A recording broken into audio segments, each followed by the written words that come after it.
तो श्रवण परंपरा से आया वेद परमात्मा का शब्दमय विग्रह। विग्रह माने शरीर समझना चाहिए। विग्रह माने शरीर। ये जो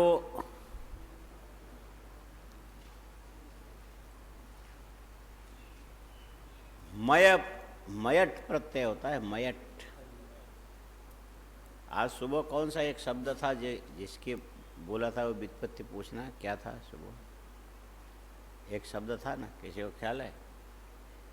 एक शब्द की व्युत्पत्ति सुबह कोई शब्द में क्या था?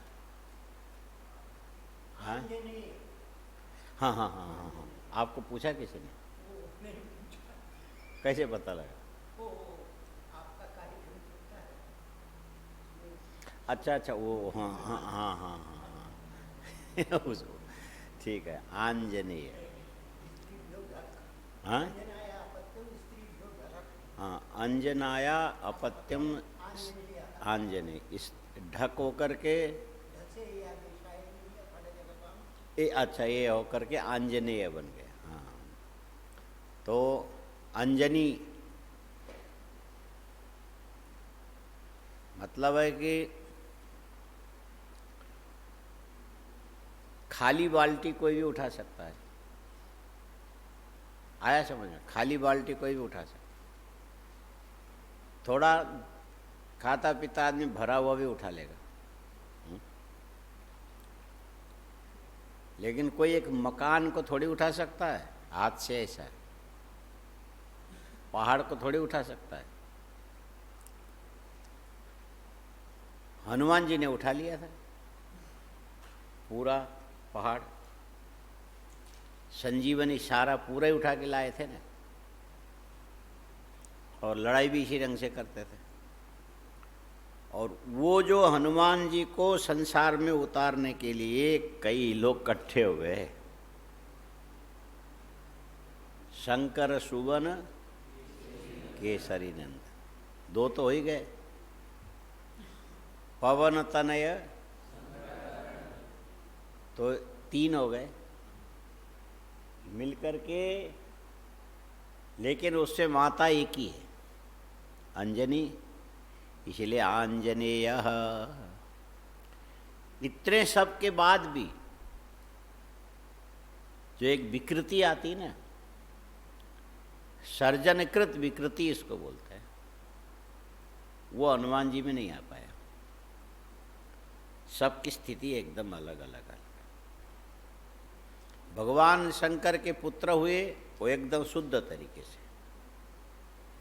वायु पुत्र हो गए, उसमें तो कोई बात ही नहीं। बातात्मज तो सभी होते हैं ना, कौन नहीं है? बातात्मज सभी नहीं है, हम लोग नहीं है। हाँ, वातो नाम वायु।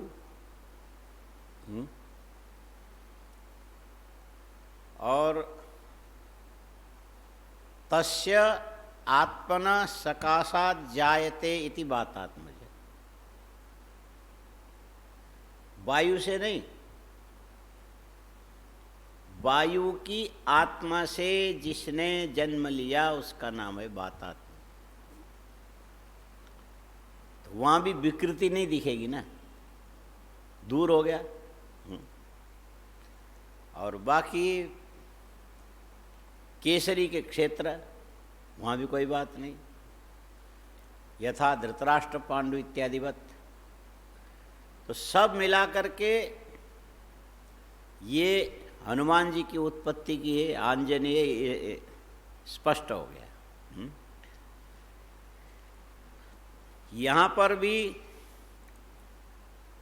श्रूयते एव न परम केनापि क्रियते अपौरुषेयो वेदः तत्र भव। वेदे भव, तत्र माने वेदे भव इति वैदिक।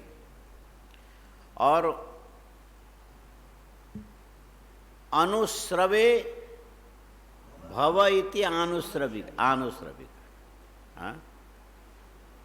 वो होंगे वैदिक क्रियाकलाप, कर्म इत्यादि।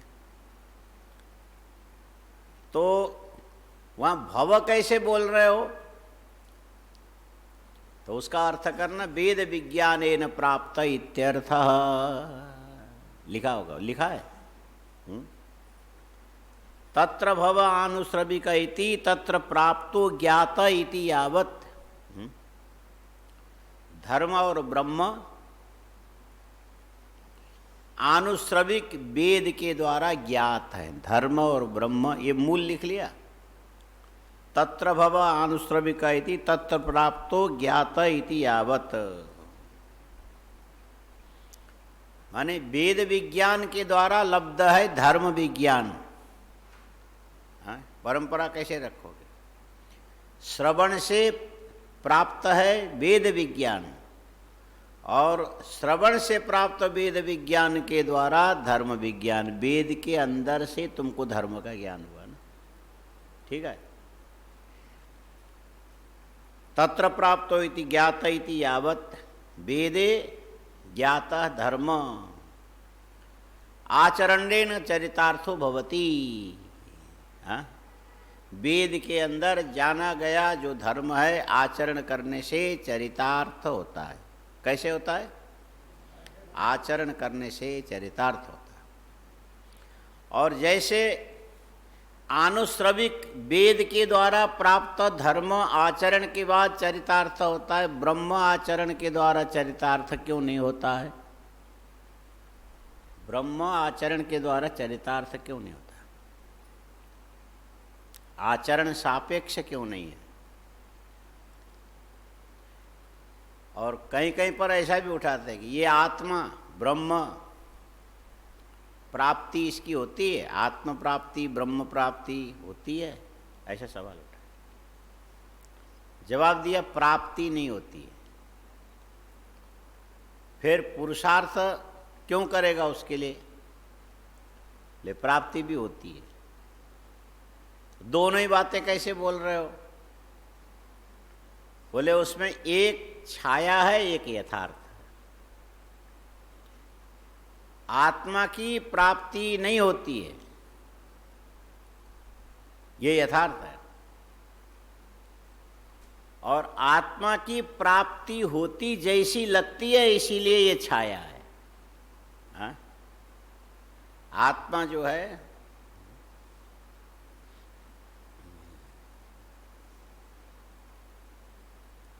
धोती,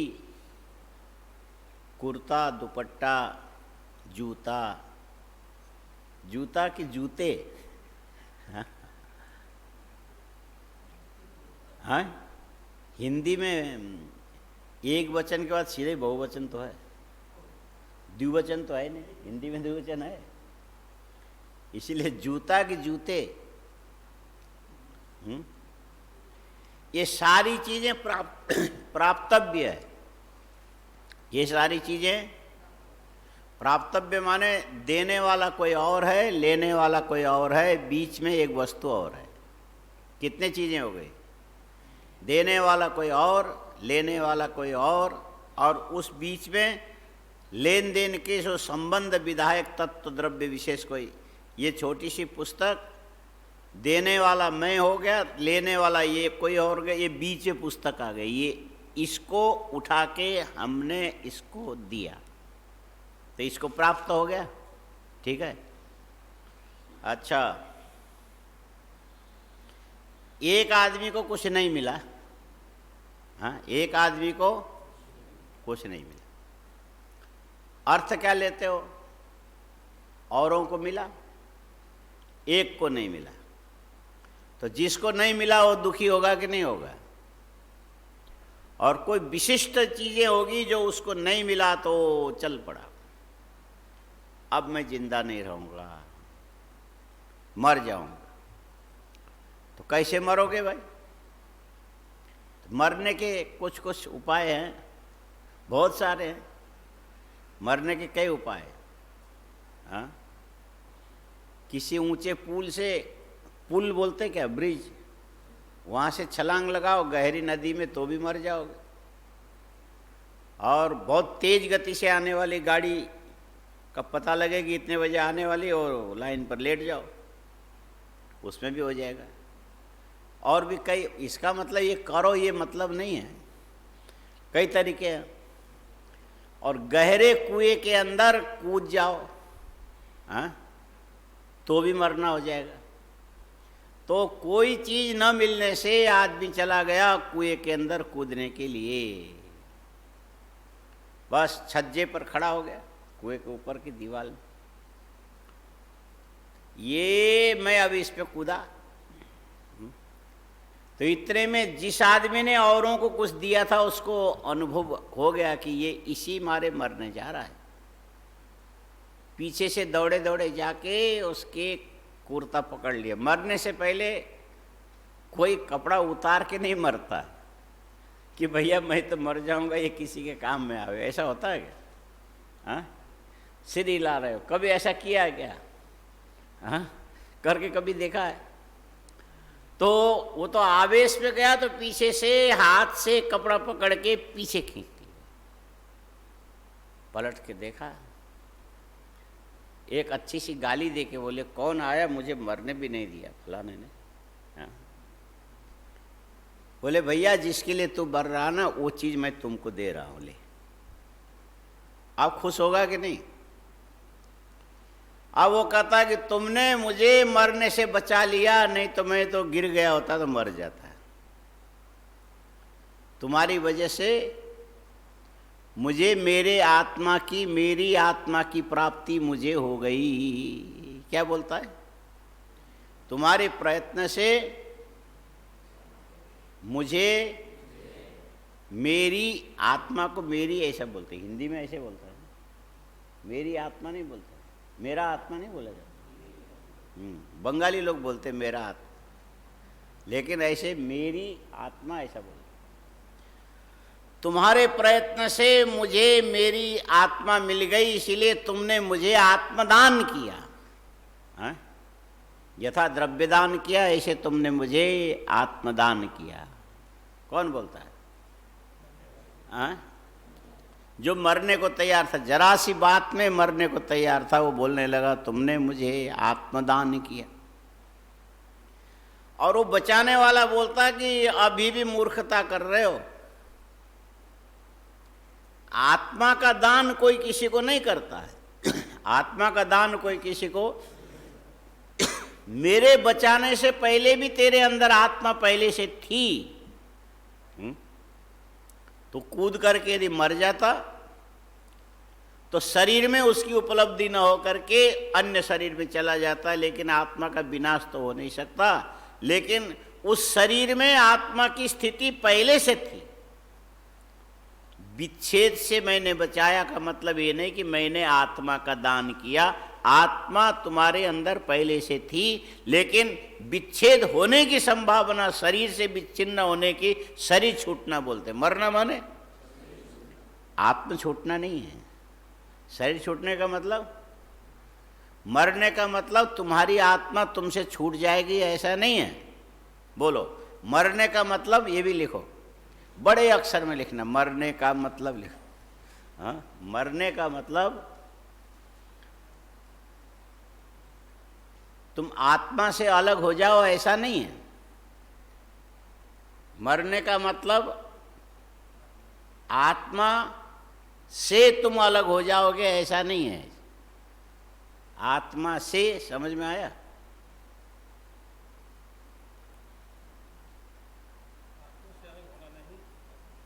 हाँ? आत्मा से अलग, मरने का मतलब आत्मा से अलग होना नहीं, लेकिन हाँ, शरीर का छूटना है।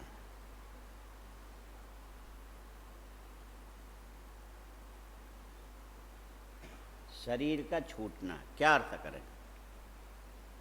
शरीर का छूटना माने तुम्हारी आत्मा ने शरीर को छोड़ दिया। हाँ?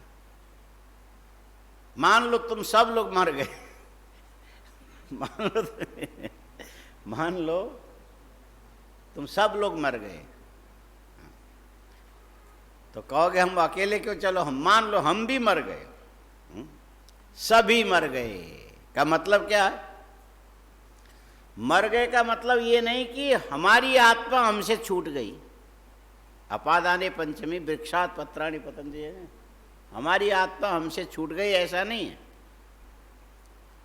हमने शरीर को छोड़ दिया, नहीं समझ में आया? हमारी आत्मा हमसे छूट गई ये मरने का अर्थ नहीं होता है। हमने शरीर को छोड़ दिया। हमने, तुमने अपने सिर पर पगड़ी बांध के रखी थी, गर्मी ज़्यादा लगी, पसीना इकट्ठा हो गया, इसीलिए निकाल के हमने पगड़ी को छोड़ दिया। कौन बचेगा? कौन बचेगा? घर में छोड़ दिया कहने के लिए सभी यदि मर जाएंगे तो कोई नहीं बचेगा। यदि दो चार बचे होंगे, एक दो, हमने शरीर छोड़ दिया कहने के लिए कौन? आत्मा बचेगा, आत्मा बचेगा।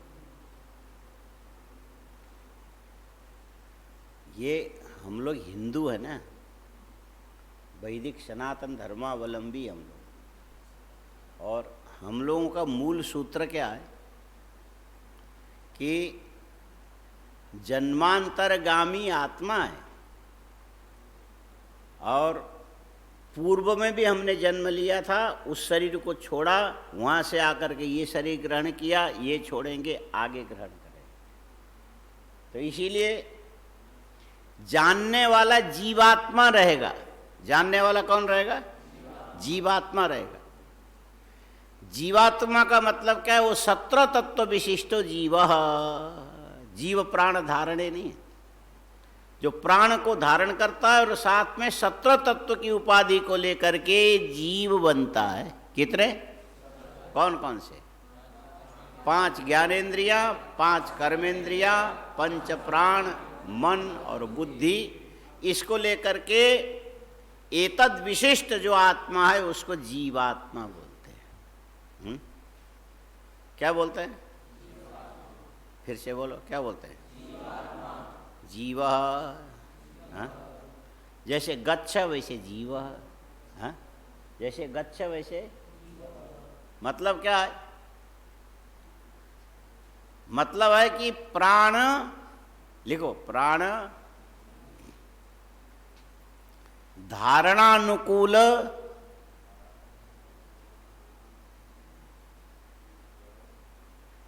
व्यापारवान भव इत्यर्थः।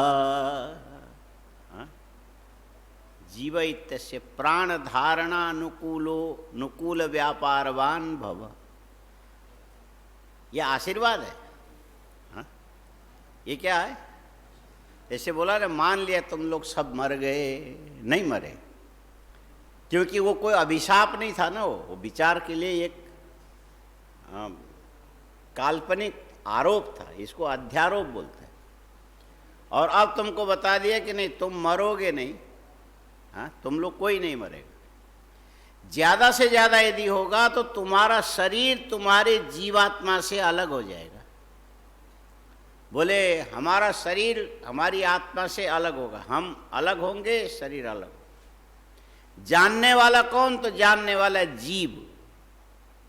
शरीर के अंदर आप जिस समय हो उस समय भी आप शरीर वाले हो, ये जानने वाला शरीर नहीं है, जीव है।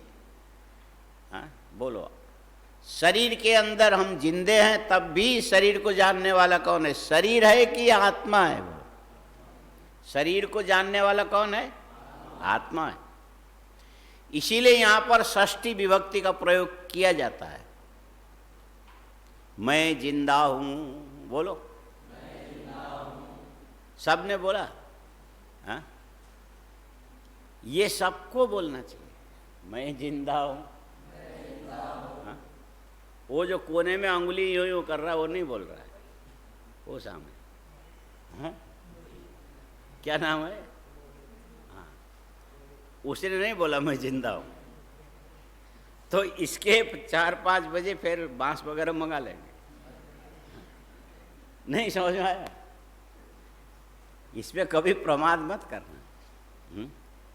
कोई पूछे तुम जिंदे हो तो कहना मैं जिंदा हूं, बोलो। यदि नहीं बोलोगे फिर हो जाएगा बांस और कपड़े आदि मंगा के ले जाके विसर्जन कर दिया जाएगा। अच्छा, तुम जिंदे हो, इसमें क्या प्रमाण है? तुम जिंदे हो, इसमें प्रमाण क्या है? हाँ?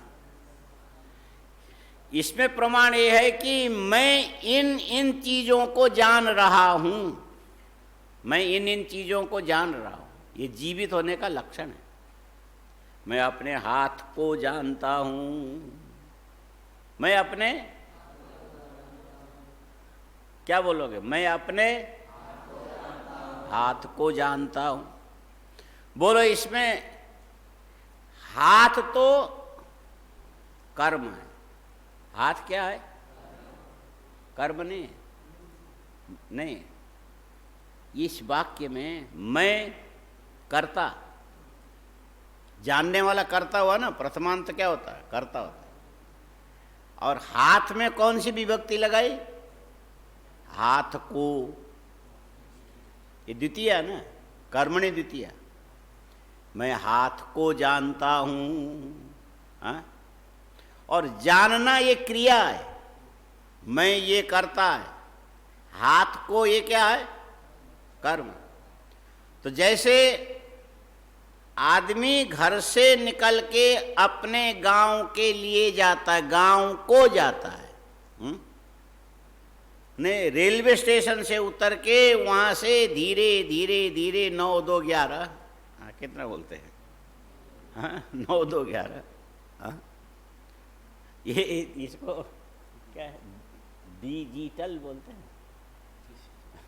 डिजिटल ये भाषा है। बात को ढंग से नहीं समझोगे, 5-7 दे दूंगा और उसके बाद तुम यहाँ से 9 2 11 हो जाओगे, और आगे कभी 3-5 नहीं करोगे। माने ये सारी चीजें किस में हो रहा है? अंक गणित किसमें हो रहा है? आया समझ में?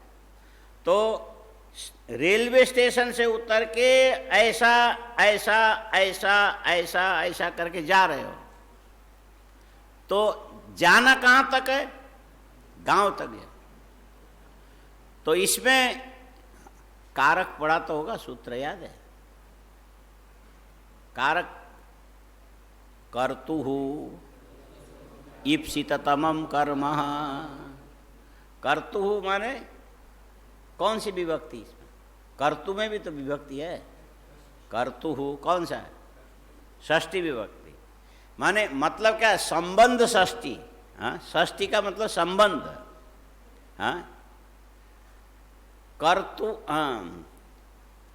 कर्तुः ईप्सिततमं, कर्ता को प्राप्तव्यतमम ईप्सिततमम। पीछे प्रारिप्सित शब्द था क्या? प्रतिपित्सित, प्रतिपित्सित था। यहाँ प्राप्तुम ईप्सितम, ईप्सिततमम इत्यर्थ। तुम गांव को जाना चाहते हो तो सीधे यहाँ से छलांग लगा के गांव में जाके पहुंचोगे, या एक एक कदम चल के जाओगे? एक एक कदम चलने का मतलब है कि तुमने ये जगह छोड़ी यहाँ पहुंचे, और ये जगह छोड़ी यहाँ पहुंचे, ये जगह छोड़ी यहाँ पहुंचे। तो तुम खाली गांव को ही प्राप्त करोगे कि बीच के रास्ते को भी प्राप्त करते हुए जाओगे? हाँ, बीच के देश को भी तो प्राप्त करते हुए जाओगे। लेकिन जो जो बीच में देश प्राप्त हुए वहां तुम रुकोगे नहीं, जबकि प्राप्तव्य ये सारे हैं, सभी देश प्राप्तव्य है। लेकिन तुम्हारा प्राप्तव्य माने ईप्सित। ईप्सित माने हम यहां से निकलेंगे, यहां होंगे, यहां होंगे, यहां होंगे, ऐसा ऐसा ऐसा करके गांव में पहुंचेंगे। और गांव में, घर में पहुंचने के बाद उससे आगे नहीं जाओगे। कारण क्या है? कि ये तुम्हारा प्राप्तव्यतम है, ईप्सिततम है। कौन? गांव क्या है? ईप्सिततम है। और बीच का जो रास्ता है वो ईप्सिततम नहीं हो। आया तो आया बीच में, लेकिन जो आया छोड़ने के लिए आया। इसको छोड़ के और आगे जाना, इसको छोड़ के और आगे जाना, इसको छोड़ के और आगे जाना। कर्तुः ईप्सिततमं कर्म। हाँ, कर्ता को अभिलषिततम, ईप्सिततम माने अभिलषिततम, उसको कर्म बोलते हैं। और वो यहां भी हो रहा है, मैं अपने हाथ को जानता हूं। बोलो कर्ता कौन है? मैं अपने हाथ को जानता हूं। मैं से क्या लिया? मैं माने जानने वाला। जानने वाला का मतलब कौन? शरीर नहीं, जानने वाला तुम्हारी आत्मा है। जानने वाला कौन है? और तुम किसको जान रहे हो? तुम्हारा ईप्सिततम कौन है? तो बोले हाथ, फिर कहोगे अंगुली, फिर कहोगे अंगुलियां, और फिर कहोगे कंधा, फिर कहोगे सिर। नहीं ऐसे बोलते हैं ना, क्या क्या सिर खाओगे? हाँ? ये भी नहीं खाएंगे तो क्या खाओगे? सिर खाओगे। तो सिर भी, इसका मतलब क्या कि कर्ता के साथ संबंध रखने वाली ये सारी चीजें हैं। जानने वाला कौन है? हाथ को जानने वाला कौन है? आत्मा। और उस हाथ को जानने वाला आत्मा के साथ तुम्हारे हाथ का संबंध है। मैं अपने हाथ को जानता हूं। बोलो मैं अपने हाथ को जानता हूं। इस पे ठीक से लिखो, मैं लिखो अलग, एक शब्द अलग लिखो। मैं बड़े अक्षर में लिखना, मैं लिखो, और उससे थोड़ी दूरी पर लिखना अपने। उसके बाद लिखो हाथ को, थोड़ी दूरी दूरी पर लिखना, को जानता हूं। नीचे नहीं, नीचे के लाइन में मत जाना, भले लंबे चले जाओ कोई बात। मैं अपने हाथ को जानता हूं। ठीक। अब नीचे के लाइन में मैं के नीचे लिखो मैं माने कर्ता। मैं माने कर्ता। हाँ, कर्ता भी बोल सकते हो, आत्मा भी बोल सकते हो। यद्यपि आत्मा करता तो भी आरोपित करता ही है, मैं करता। और अपने माने अपने से संबंधित। हाँ? अपने से संबंधित, जो मेरे शरीर के साथ जुड़ा हुआ ये जो हाथ है, ये मैं अपने मुझसे जुड़े हुए हाथ को माने यहाँ पर कर्म आया है, कर्तु ईप्सिततमम्। हम किसको जानना चाहते हैं? अपने हाथ को जानना चाहते हैं।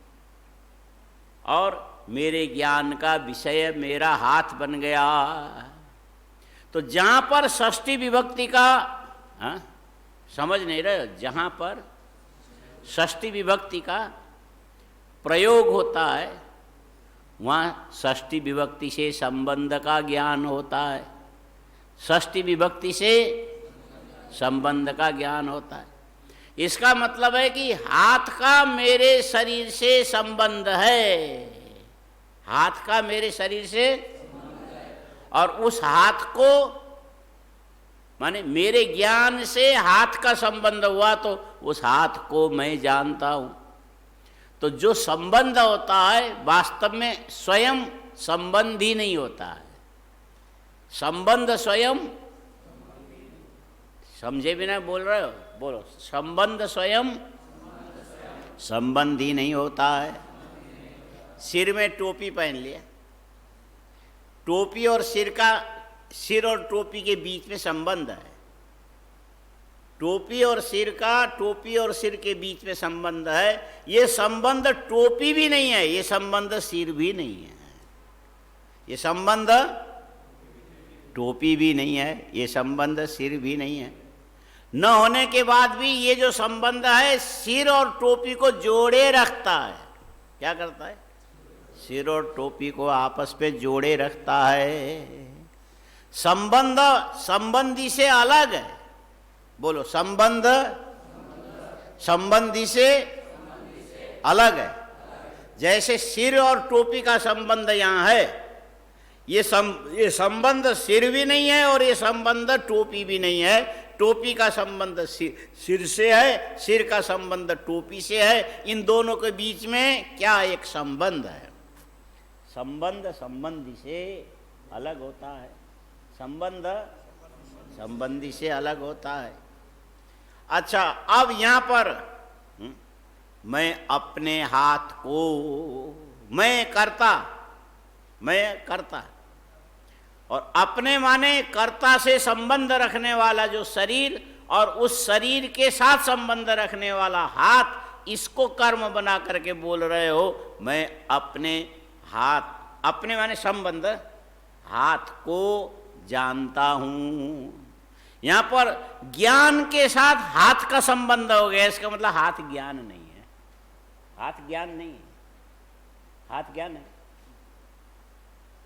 हाथ ज्ञान नहीं है कि नहीं है? आप संशय में क्यों पड़ गए? हाथ ज्ञान है कि ज्ञान का विषय है? ज्ञान का विषय है। हाँ? हमने अपने हाथ को अपने ज्ञान का विषय बनाया।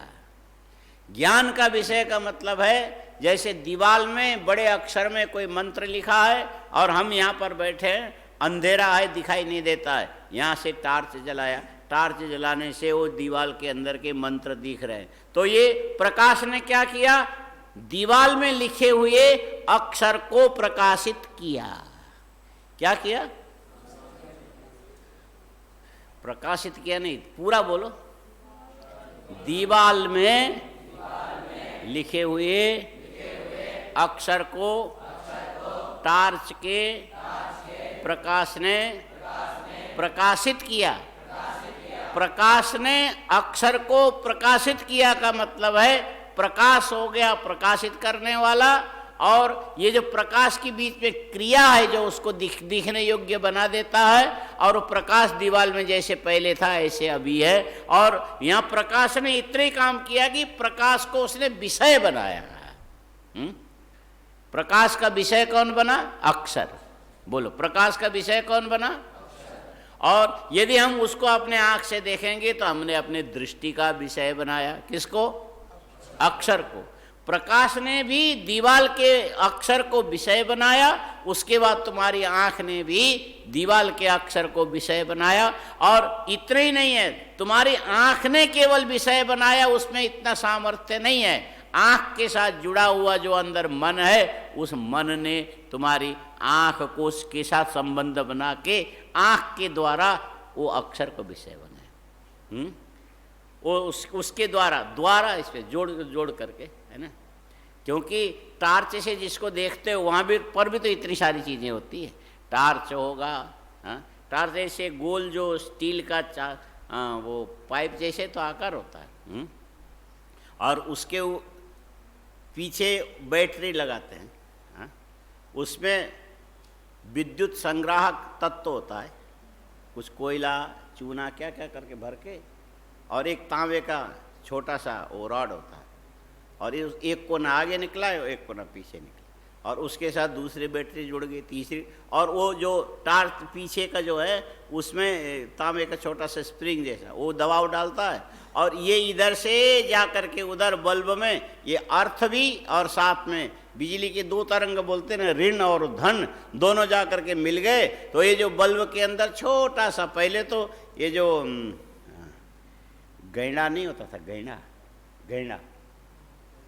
गैंडा एक जानवर है ना, गैंडा, उसके शरीर के बाल, उसमें ये गुण है कि यदि ऋण और धन के बीच में बराबर माप से उसको घुमा के टेढ़ा टेढ़ा करके संबंध कर दोगे, तो वो जब दोनों में से करंट पास होगा तो उसमें प्रकाश निकलेगा। हाँ? माने गैंडे के बाल में इस प्रकार की कोई, पहले उसका प्रयोग करते थे, लेकिन अब उतने तत्व को उन्होंने ये लोहे के अमुक अमुक धातु जोड़ करके अंदर बना लिया, जिसमें से ये जो बिजली के करंट पास होकर के जाएगा तो उसमें इस प्रकार के प्रकाश माने जलता हुआ जाएगा, वो जलना प्रकाश बन के निकलेगा। यही तो बल्ब जलता है बीच में, और चारों ओर वो जो पारे की कलाई वाला शीशा, और वो क्या करेगा कि अपने प्रतिफल के द्वारा सीधा एक जगह प्रकाश को फैलने नहीं देगा, दूर तक पहुंचा देगा। वहाँ प्रकाश पहुंचाने के बाद उसने दीवार के अक्षर को विषय किया, माने प्रकाश ने दीवार के अक्षर को प्रकाशित किया। बोलो,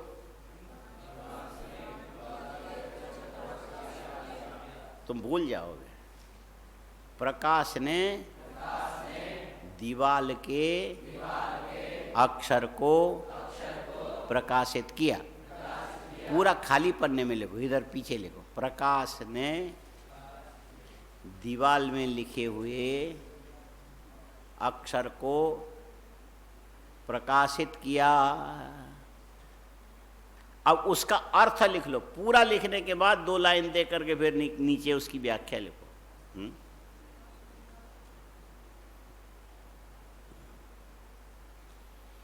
प्रकाश ने, तेरे पास पेन नहीं है?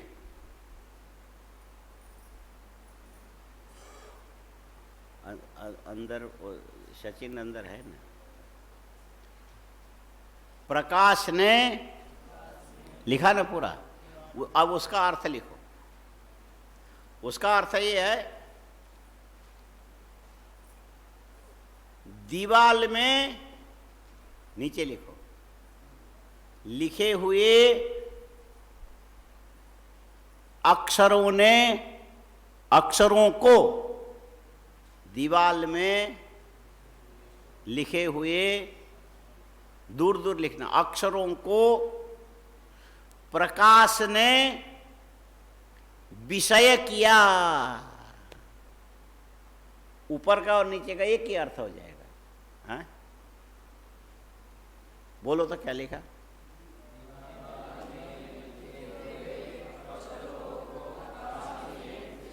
विषय किया। ऊपर क्या लिखा था?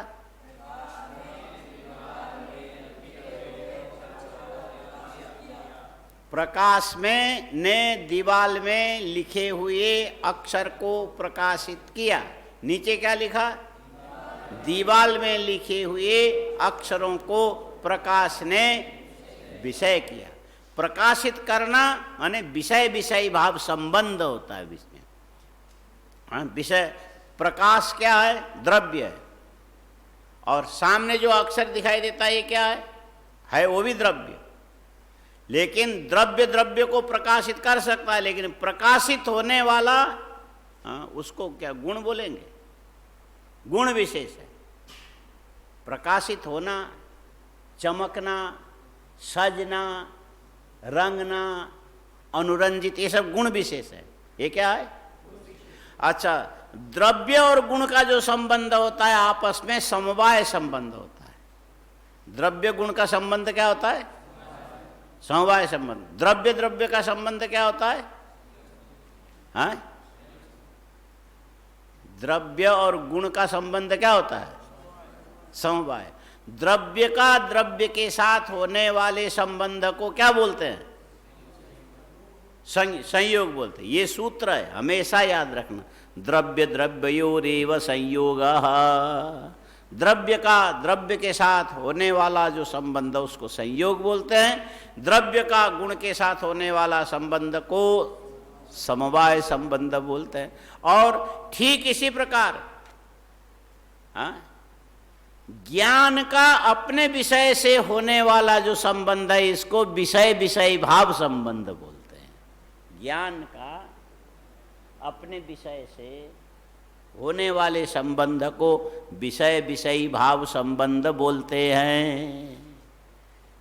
ज्ञान का अपने विषय से होने वाले संबंध को विषय विषयी भाव संबंध कहते हैं। ये समझ में नहीं आया होगा? नहीं आएगा। क्योंकि ज्ञान का और सामने जो अक्षर है उसका जो संबंध है ना, तुमने ज्ञान से अक्षरों को जाना, ज्ञान से जाना। तो जाना माने ये ज्ञान का संबंध किससे हुआ? अक्षरों से। उसको चाहे गुण मानो, उसको चाहे द्रव्य मानो, और ज्ञान तुम्हारे यहाँ है, इसका संबंध उसके साथ हुआ, उसको तुम समवाय नहीं बोल सकते हो। हाँ, उसको तुम समवाय नहीं बोल सकते। और ज्ञान का और विषय का जो संबंध है इसको तुम संयोग भी नहीं बोल सकते हो। इसीलिए ज्ञान और विषय का संबंध क्या है तो कहना पड़ेगा ज्ञान विषयी है। हाँ, ज्ञान जानने वाले को विषयी बोलते हैं। लिखो एक जगह, एक लिख करके आगे लिखो, जानने वाले को विषयी बोलते हैं। विषयी य और दीर्घ इकार होता है।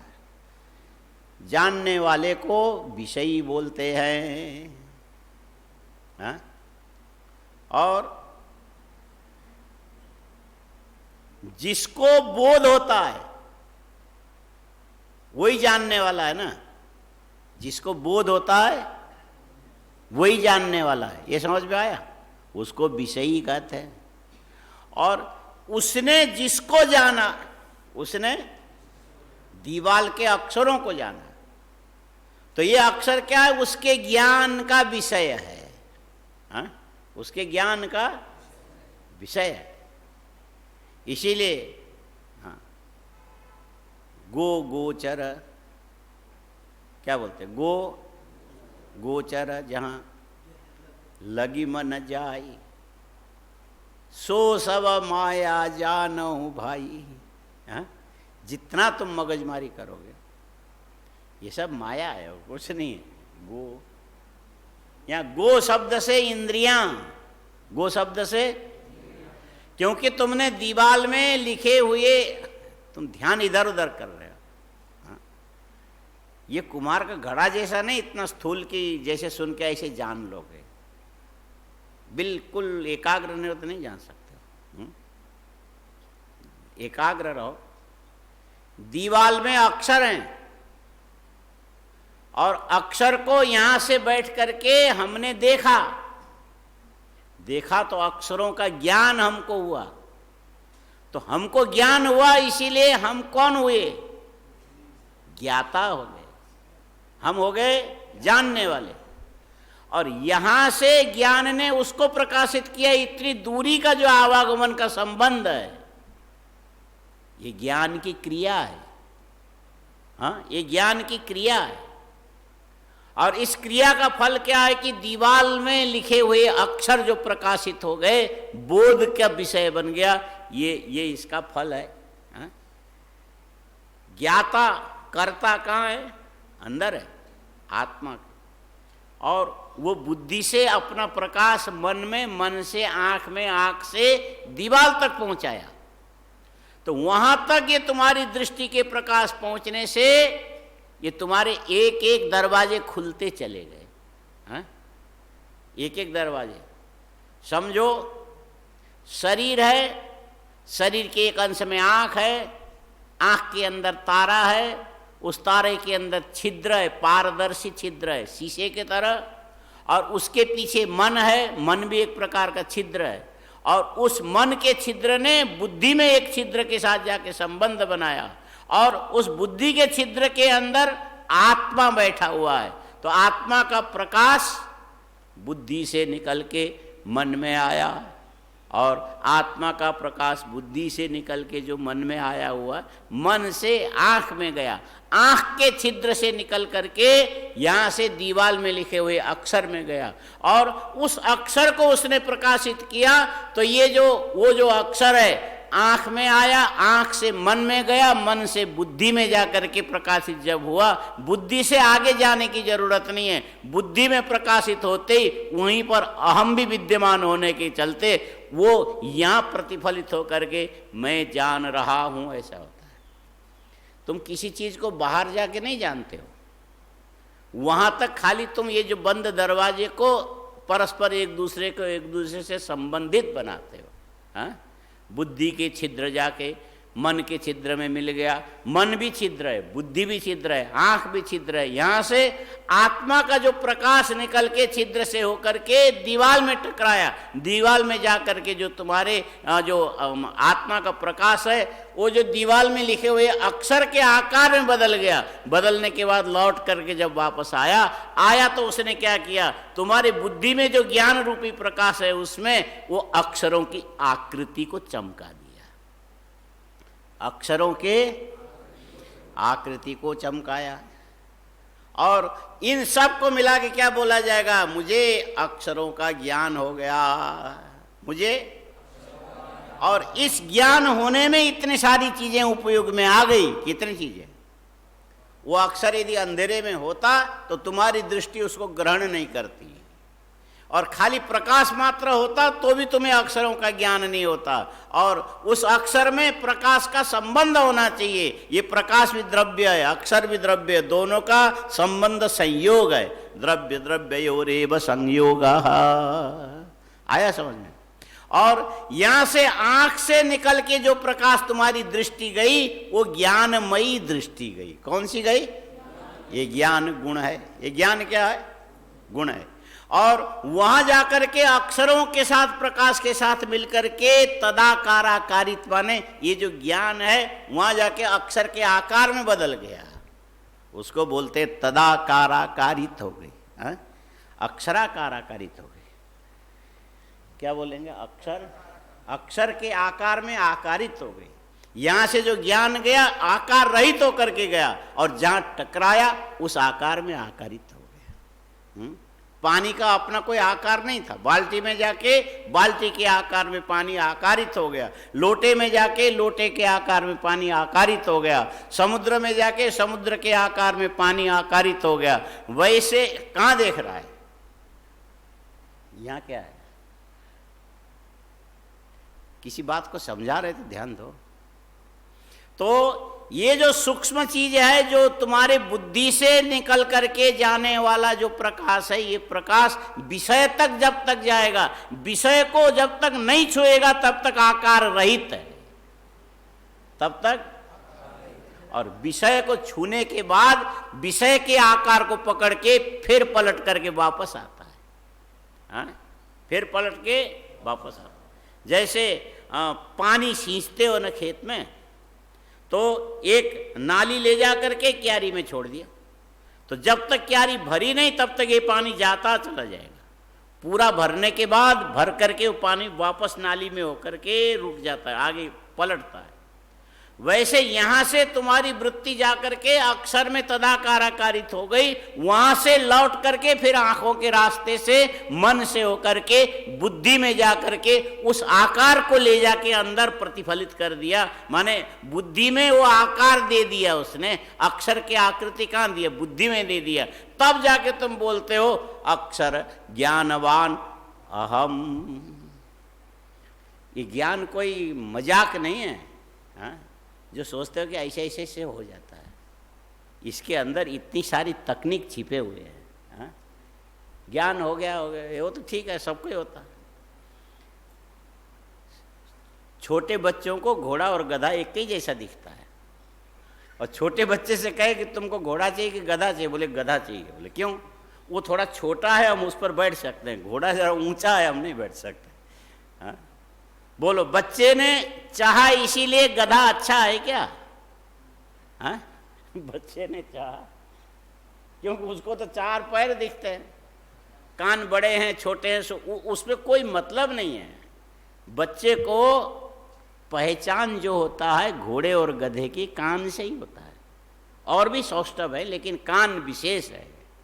गधे का जो होगा बड़ा सा कान होगा, कभी कभी तो ऊंचा करेगा, कभी नीचे भी करेगा, ऐसा कान होता है उसी जगह जहाँ घोड़े का कान होना चाहिए वहीं होता है। लेकिन घोड़ा घोड़ा है, गधा गधा है। आया समझ में? तुम क्या बनना पसंद करोगे, घोड़ा की? हाँ? बच्चों से पूछे तुम्हें घोड़ा चाहिए कि गधा चाहिए, तो बोलेंगे नहीं हमको तो गधा चाहिए। क्यों? वो छोटा है, उसके पीठ पर हम बैठ सकते हैं, और उसके बाद वो टिक टिक टिक टिक टिक चलेगा, मज़ा आ जाएगा। और घोड़ा तो फेंक देगा। लेकिन समझदार आदमी कहेगा नहीं, गधा तो गधा है, मूर्ख है। गधा गधा है। बोला गधा कैसा है? एक से हमने कहा गधा कैसा है? वो बोलता मेरे जैसा है। गधा कैसा है? माने उसको कुछ आता पता नहीं है। और जानने वाला जान लेता, घोड़े के कान, हाँ? सुंदर तरीके से ऊपर जाके जब गुस्सा आता है तो दोनों कान का कोना मिल जाता है आपस में से। उससे घोड़े को पालने वाले उसके कान को देख करके समझते हैं इसको गुस्सा है कि खुश है। और इधर देखने से पहले कान को घुमाएगा। माने जो कुछ भी क्रियाकलाप उसके कान के अंदर, इतनी सुंदरता। और गधे में ये सारी चीज़ें नहीं हो सकती, हाँ? गधे में ये सारी चीज़ें नहीं हो सकती। एक पंडित जी बोलते थे जैसे घोड़े में गधे में जितना अंतर है उतना समझदार में और ना समझ आदमी में भी उतना ही अंतर है।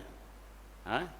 जबकि ना समझ भी खाता है, पीता है, चलता है, पहनता है, पैसा भी लेता है, उड़ता है, सब कुछ है और समझदार भी है, लेकिन दोनों में घोड़े गधे का अंतर है, बहुत बड़ा अंतर है। नहीं, काफ़ी बड़ा फर्क है। और हम दुनिया भर के ज्ञान विज्ञान में सब भटकते हैं, सब कुछ करते हैं, लेकिन अंदर की जो तकनीकी प्रक्रिया है उस पर कभी हमने चिंतन नहीं किया, विचार नहीं किया। हाँ? विचार करोगे तो ऐसा लगेगा ये जो तुम्हारा बुद्धि जो है स्वच्छ द्रव्य है। बुद्धि कैसा है? सात्विक, स्वच्छ, निर्मल द्रव्य है। और उसमें पड़े हुए जो आत्मा का तादात्म्य भाव है उसको और भी चमका देता है और वो अपने अंदर के प्रकाश को मन में परावर्तित कर देती है। हाँ? बुद्धि का प्रकाश, आत्मा का प्रकाश किस में आता है? बुद्धि में। बुद्धि का प्रकाश किस में जाएगा? मन का प्रकाश कहाँ जाएगा? आंख में। आंख से निकल के कहाँ गया? दीवाल में लिखे हुए अक्षर तक पहुंचा। ये प्रकाश का प्रवाह लगातार चला, जैसे बहती हुई नदी, यदि पीछे के पानी का प्रवाह लगातार चलता रहेगा तो बहुत दूर तक जा सकता है। गंगोत्री से निकल के गंगा सागर तक लगातार चलता रहेगा, लेकिन बीच में किसी ने बांध बना दिया तो पीछे का सब, आगे वाला सब सूख जाएगा। वैसे अंदर से आत्मा का अजस्त्र प्रवाह बुद्धि से होकर के मन में आकर के, आंख से होकर के दीवाल में लिखे हुए प्रकाश को जाके प्रकाशित करने के बाद वो पर्याप्त नहीं होता। यहाँ का प्रवाह तेज चल रहा है, फिर जैसे क्यारी भर कर के पानी वापस आता है, वैसे ये जो प्रकाश है उसको वस्तु को देख करके वहाँ से लौट करके उतने को आकार बना के लेके फिर आँख के द्वारा मन में, मन के द्वारा बुद्धि में, और बुद्धि में जा करके वो आकृति प्रकाशित होने लगी। तब जा करके बोलते मैं अक्षर का ज्ञान वाला मैं बन गया। घटक ज्ञानवान अहम। इतनी लंबी प्रक्रिया है किसमें? जानने में। अब यहाँ पर खाली एक संबंध को हमको प्रकाशित करना है कि जो तुम्हारी बुद्धि वृत्ति आंखों के द्वारा निकल के वहाँ जा करके संबद्ध हो के आके अंदर तुम्हें ये दीवाल में लिखे हुए अक्षर अक्षर ज्ञानवान अहम इस प्रकार के, तो ये जो ज्ञान का और ज्ञान के विषय का, दीवाल के अक्षर विषय है, दीवाल का अक्षर ज्ञान तुम्हारा विषयी है, और जानने वाले तुम स्वयं प्रमाता हो। हाँ? ज्ञान प्रमाता को विषय भी बोला जा सकता है। प्रमाता माने जानने वाला, हम हो गए विषयी। ये जो हमारा ज्ञान बुद्धि से मन में, मन से आँख में, आँख से दीवाल तक जो गया, ये जानने की क्रिया को ज्ञान की क्रिया बोलते हैं। और वहाँ जो संबद्ध होकर के लौट के आया, इस संबंध को क्या बोलेंगे? संयोग नहीं बोल सकते। ज्ञान और ये जो दीवाल का संबंध संयोग नहीं हो सकता। अवयव अवयव भाव इसमें नहीं है। उसके बाद हम इसको देखेंगे, इसको देखेंगे, ये किसी का अवयव नहीं है, इसीलिए यहाँ पर समवाय भी नहीं बोल सकते, और संबंध नहीं है ऐसा भी नहीं। इसीलिए इसमें संबंध क्या है तो बताया, ये जानने वाला विषयी और जिसको जान रहे हो वो विषय। विषय और विषय के बीच का जो संबंध का यही नाम रख दिया, विषय विषयी भाव संबंध। इस संबंध को क्या बोलते हैं? विषय विषयी भाव संबंध आया। और लगभग यही प्रक्रिया होने के चलते जो आप टार्च जला करके दीवाल के अक्षर को प्रकाशित कर रहे होते हैं, प्रकाश का और अक्षर का जो संबंध है, यदि प्रकाशित करने के अर्थ में देखोगे तो वहाँ पर भी विषय विषयी भाव संबंध बोला जाएगा। ये अक्षर प्रकाश का विषय हो गया, ये अक्षर मेरे ज्ञान का विषय हो गया, और मैं ज्ञान का विषयी हूँ। विषय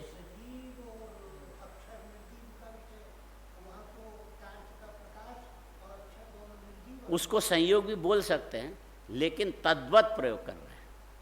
प्रकाश भी द्रव्य है, वो भी द्रव्य है, द्रव्य द्रव्य का संयोग बोल सकते हैं, लेकिन पहले उसको उल्लेख करेंगे तो ये जो बुद्धि का और उसका जो विषय विषयी भाव संबंध को समझने में इतनी मदद नहीं मिलेगी। पहले उसमें विषय विषयी भाव की कल्पना करके बाद में द्रव्य द्रव्य और ये उसको अलग कर देंगे।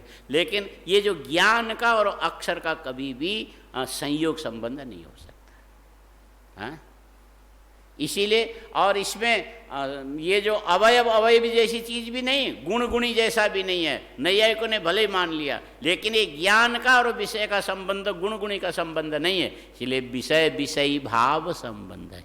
इसको क्या बोलेंगे? विषय विषयी भाव संबंध। आया समझ में? अब देखो कि कहाँ से शुरू किया था। एक जगह लिखा होगा,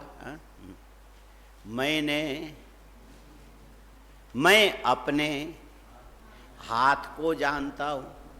माने तुम्हारे ज्ञान ने हाथ को विषय किया, पहले अक्षर को किया था। मैं अंगुली को जानता हूँ, अंगुली को विषय किया। मैं अपने आँख को जानता हूँ, आँख को विषय किया। नाक को जानता हूँ, कान को जानता, ये तो फिर ऐसे चलता रहेगा अनंत। माने जिसको तुम जानते हो तुम वो नहीं हो, जिसको तुम जानते हो वो तुम नहीं हो। दीवाल के अक्षरों को तुमने जाना तो तुम अक्षर तो नहीं हो, अक्षर के साथ तुम्हारी बुद्धिवृत्ति का संबंध मात्र बना है, तुम तद्रूप नहीं हो। तुम अक्षर के साथ संबंध रखने वाले एक संबंधी हो सकते हो, एक संबंधी वो हो सकता है, लेकिन संबंधी का मतलब व्यक्ति स्वयं नहीं होगा, अलग होगा। संबंधी माने ये जो संबंध रखने वाला संबंधी दोनों अलग अलग होंगे। टोपी अलग है, सिर अलग है, बीच में संबंध है। वैसे तुम्हारी दृष्टि अलग है, उसका विषय अक्षर अलग है, उसमें बीच में एक संबंध हो गया, लेकिन संबंध वो अलग ही रहेगा, तुम अलग ही रहोगे। हाँ, ये दोनों अलग अलग रहेंगे।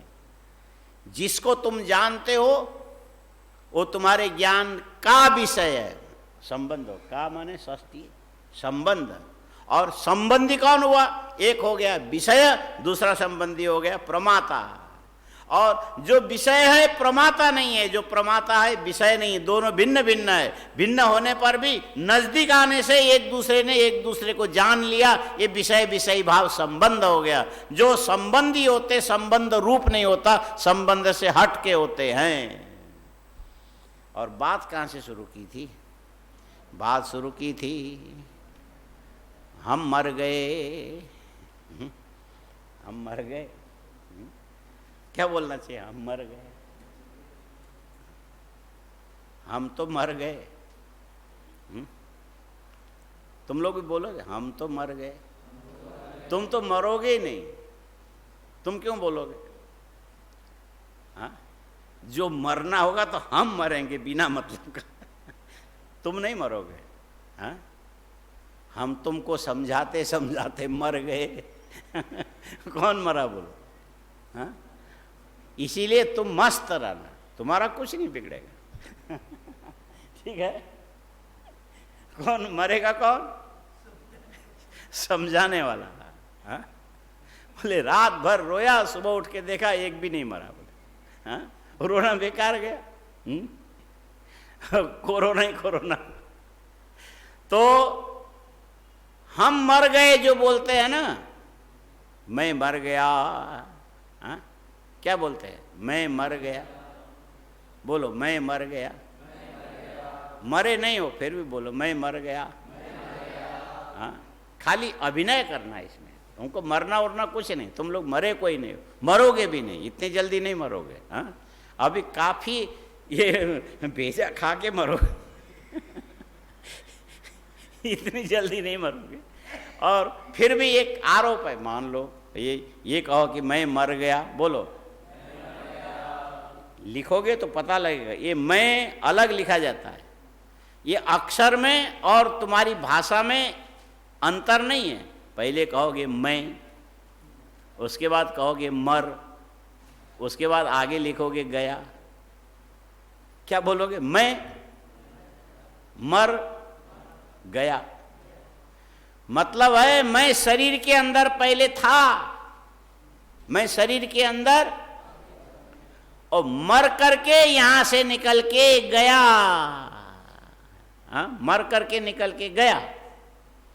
इसका मतलब है तुमने शरीर को छोड़ा, शरीर तुमसे छूट गया।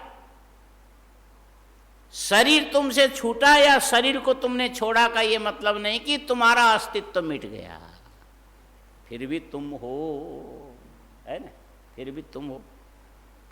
बोले कई चीजें होनी चाहिए जीवन में। हाँ? ये बुढ़िया वाली जो बात है ना, ये हमने अपने आंखों से देखा। पहाड़ में एक बुढ़िया थी, माता जी बीमार हो गई, पूरा शरीर सूज गया था और सांस लेना मुश्किल होता था। सब लोगों ने कहा कि अब ये जमीन में गोबर से लीप करके कुशासन बिछा के लेटा दिया। तो सब लोग रात भर बैठे रहे। तो जैसे लंबी लेटने से उसके जो पेट की जो सूजन है ना, धीरे धीरे कम हो गया। लेकिन बुढ़िया होश आवास कुछ नहीं था। रात भर हम लोग दीप जला के चारों ओर बैठे रहे। उस समय निरस्त पाद पे देशे एरंडो पे द्रुमायते, जहाँ पर कोई पेड़ पौधे होते नहीं, एरंडी का जो पेड़ है उसको भी लोग पेड़ ही बोलते हैं, जहाँ नहीं है। और गांव में सब अपने ढंग के। तो उस समय वहाँ पंडित बन गया। अंधों में काना राजा नहीं बोलते हैं, मैं पंडित बन गया। लोगों ने कहा ये बुढ़िया मर जाएगी, अभी तो थोड़े इसमें श्वास चल रहे हैं, तब तक इनके सिर के पास बैठ के पंडित जी इनको तुमको सुना दो। हमने कहा मैं क्या सुना, बुढ़िया बुढ़िया ऐसा बोलूं? हाँ? दादी क्या बोलूं? बोले नहीं नहीं, वो गीता पढ़ के सुनाओ भगवान का, तो ठीक है। तो 4-5 अध्याय तक हमने कर ली थी पहले। हाँ? तुम लोगों से शायद 8-9 साल का ही रहा होगा उस समय।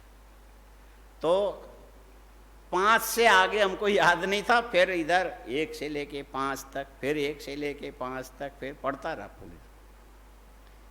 पूरी रात पढ़ता रहा। वो एकदम सुबह जैसे सूर्योदय हो गया, पहाड़ में बड़ा टाइम से सूर्योदय, प्रकाश घर के अंदर आ जाता है। सूर्योदय हो गया तो धीरे से मैं पढ़ के सुना रहा था, नींद भी आ रही थी। देखा था बुढ़िया की इतनी सी आंखें खुली हुई थी। हमने देखा जिंदी तो नहीं है, मेरा पढ़ना बेकार तो नहीं गया। धीरे धीरे यूं ऊपर उठाया, पलक उठाया बुढ़िया, इधर उधर ये आंखों के गोले नचाने लगी। मैं तो डर गया। ये मुझे भी लेके जाएगी क्या? मैं पुस्तक लेके दूर हट गया। बोले अरे प्रातः काल का समय है, ब्रह्म मुहूर्त है, ये सुनाओ। बोले क्या सुनाऊं? वो तो आंख ऐसे ऐसे, क्या बोल रहे हो? सबने सोचा था मर गई। वो लोग तो बाहर सारी तैयारी करके आए। हाँ? पहाड़ों में 2 बांस का नहीं बनाते, एक ही का, एक ही में बांध देते हैं। एक बांस में ले जाते हैं वो लोग। 2 से उनको छोटा रास्ता होता है ना, तो वो तो सब तैयारी करके आए थे, रामनामी वगैरह से। ये तो ऐसा है। अरे इसकी आंखें तो हिल रही और चिल्लाने लगे दादी दा। वो बोली पानी पिलाओ। तो पानी पिलाया, थोड़ा सा 1 चम्मच लेके बोले इसमें स्वाद नहीं है। फिर नमक और चीनी मिला करके ये इतना पी गई बुढ़िया। एक डकार लिया। हाँ? और उसके बाद बोलती और दे दो। 3 गिलास पी गई। फिर बोलने लगी अब मुझे उठा के बैठाओ। बैठ गई सहारा देने से। अब वो कहते कि मेरे पैर के घुटने को थोड़ा आगे पीछे करो। वो तो आलती पालती मार के पीछे वो लगा दिया। एक गांव में क्या होता, जो मिट्टी का खाली घड़ा लाके उल्टा रख दिया पीछे, वहाँ कोई तकिया तो मिलना नहीं। थोड़ी देर में बोलने लगी बुढ़िया। तो सब लोगों ने दादी क्या क्या हो? अरे शाम को जब तुम लोगों ने मुझे जमीन में लेटाया, मुझे होश था उस समय, लेट, तो आधा होश था, आधा नहीं था। और एक आदमी आया, बड़ा अच्छा सा था, और हमसे 3 मीटर, मीटर माने माप तो उनको आता नहीं, वो लोग हाथ बोलते, 3 हाथ की दूरी पर वो ऊपर ही खड़ा हो। उठ। अंदर से मेरी आत्मा निकल के मेरे जैसे ही वो बोलने लगी। जैसे शरीर को छोड़ के बाहर निकली, बच्चों बड़ा हल्का लग रहा, हल्का लग रहा। शरीर में तो होता है ना, वजन होता है, दर्द होता है, वेदना होती है, फीलिंग होती है, कुछ नहीं। जैसे हवा में धुआं चलता है ऐसे। और उसने मुझे एक धागा का टुकड़ा पकड़ा है, वो आगे आगे, मैं पीछे पीछे। और ऐसे बड़े दिव्य लोक में कैसे कैसे लोग वहाँ बैठे थे। वहाँ जाके मुझे एक जगह खड़ी कर दी। हमको अच्छा लग रहा था अभी। इतने में एक आदमी कहता, अरे तुम किसी और को ले आए, इसका समय नहीं हुआ, ले जाओ वापस। हाँ। फिर उसने पहले धागे का कोना मुझे पकड़ाया था, वो जो पीछे का जो है ना गोल वाला, ऐसे लपेट के नहीं रखते हैं, और उसने वो छोर अपने आप में पकड़ लिया और गोला हमको दे दिया। उसको लेके मैं सुर्र नीचे आई, और ये जैसे आई, मैंने अपने पड़े हुए शरीर को देखा और हमको देखा। ये गीता पाठ ये तो पहुंच के आई बुढ़िया भाई, ऊपर जाके भी आ गई। फिर देखते देखते जैसे मैंने अपने शरीर को छुया, उसके बाद आगे का हमको ज्ञान नहीं है, उतना हमको याद है। आप बोल रहे ना कि कौन रोएगा, कौन जानेगा मैं मर गया, अब समझ में आया कि नहीं? हमारे मरने के बाद हम मर गए, कौन जानेगा? अरे हम सबको लेके मरे तो कोई नहीं जानेगा, और यदि किसी को छोड़ के मरे तो बाजू में कोई बैठ के रोएगा। हाँ, नहीं समझ में आया? हमारे मरने के बाद भी कोई रोए, इसी के लिए लोग शादी करते हैं। हाँ, नहीं समझ में आया? हाँ, उसको सिखाते हुए लाते हैं। हाँ? जब विदाई करा के लाते, रोती हुई आती है, तो आदमी कहता तू ठीक कर रही है। जब तुमसे शादी का नियम है ना, 10 साल का फर्क होना चाहिए। जो वर होता है 10 साल ज़्यादा उम्र का, और कन्या होगी 10 साल कम की, तो पहले कौन मरेगा? वही मरेगा ना। तो ये बताते हुए, भाई मेरे मर जाने के बाद भी तुम इसी ढंग से रोना, ये अच्छा अभ्यास तुम्हारा। ठीक है, माने ये जो कहे हमारे मरने के बाद हम मर गए, किसको ज्ञान होगा? एक तो जो बाजू में बैठी है रोए, उसको ज्ञान होगा? हा? नहीं होगा। दूसरा जो मर गया स्वयं भी, अब तुम्हारे कॉपी में लिखा हुआ मर गया, मर करके माने शरीर से संबंध छोड़ करके। हाँ, मर करके माने शरीर से संबंध छोड़ करके जीवात्मा अपने कर्म के फल को भोगने के लिए गया। आया समझ में? जीवात्मा अपने कर्म के फल को भोगने के लिए भोगायतन दूसरे शरीर को खोजने के लिए गया। सूक्ष्म शरीर जाता है, कारण शरीर के साथ जाता है, स्थूल शरीर को छोड़ता है, नया स्थूल शरीर को प्राप्त करता है। इसीलिए इस शरीर का छूटना ऐसा बोला जाता है। मरने का मतलब आत्मा से शरीर का संबंध छूटा, और इस आत्मा का दूसरे शरीर से संबंध बन गया। वहाँ दूसरे शरीर में जाने के बाद यहाँ का जो स्मरण है वो सब भूल जाएगा, वहाँ नया शुरू हो जाएगा। ये जीव के संसार गति है, संसार चक्र है। क्या है? मर करके और करोड़ों अरबों बार मर जाएगा, लेकिन ये आत्मा कभी समाप्त नहीं होगा, और शरीर कभी टिकने वाला। जहां आत्मा ने छोड़ा, इसका बिखराव शुरू हो जाएगा। है? उसके बाद भी हम तो रहे नहीं। वो बुढ़िया 5 साल और जिंदी रही। कितने सुना कि 5 साल जिंदी रही। अब उसके बाद तो मरे। अब तो कितने साल हो गए? हाँ, आपकी उम्र कितने हो गए? हाँ, 70 हो गए। और हम अभी 2-3 काम हैं। हम भी आपके पीछे पड़े हैं, हाँ? आप आगे आगे और हम पीछे पीछे। 2-3 साल के बाद हम भी हो जाएंगे, लेकिन आपके बराबरी में कभी नहीं आ सकते। तब तक आप और 3 साल आगे जा चुके होंगे, हाँ? और हम वहाँ पहुँचेंगे, आप और आगे जा चुके होंगे। ये कभी भी जो आगे गया उसको पकड़ नहीं सकता आदमी। उम्र में आगे पीछे जो होगा कोई किसी को पकड़ नहीं सकता, समान रूप से चलेगा ना, हाँ? ये चलेगा। इसीलिए पंचगंगा घाट में दीप जला के पानी में बहाते हैं, एक आगे गया दूसरा पीछे, और वो आगे इतनी दूरी पर बहते ऐसे चले जाएंगे, हाँ? ये इससे नहीं मिलेगा, ये इससे नहीं मिलेगा, हाँ? और आप 70 हो गए, हाँ? हम 67 हो गए, तो 3 साल का फर्क रह गया। तो ये रहेगा, ये फर्क कब मिटेगा? ये फर्क 2 में से कोई चला जाएगा तो मिटेगा, हाँ? फिर तो मिट जाएगा ना फर्क। तो ये समय अपने ढंग से चलता है, हाँ? और शरीर अपने ढंग से चलता है। और शरीर आगमापाई है। शरीर कैसा है? आगमापाई, माने मिलने वाला और बिछुड़ने वाला, आने वाला और छूटने वाला ये शरीर है। और इसको देखने वाला जो तुम्हारी आत्मा 17 तत्व विशिष्ट चैतन्य जीव जो प्राण को धारण करता है, प्राण को धारण करता है, इसी अर्थ में इसको जीव। तुम्हारे शरीर में एक है जीव, तुम्हारे शरीर में क्या है?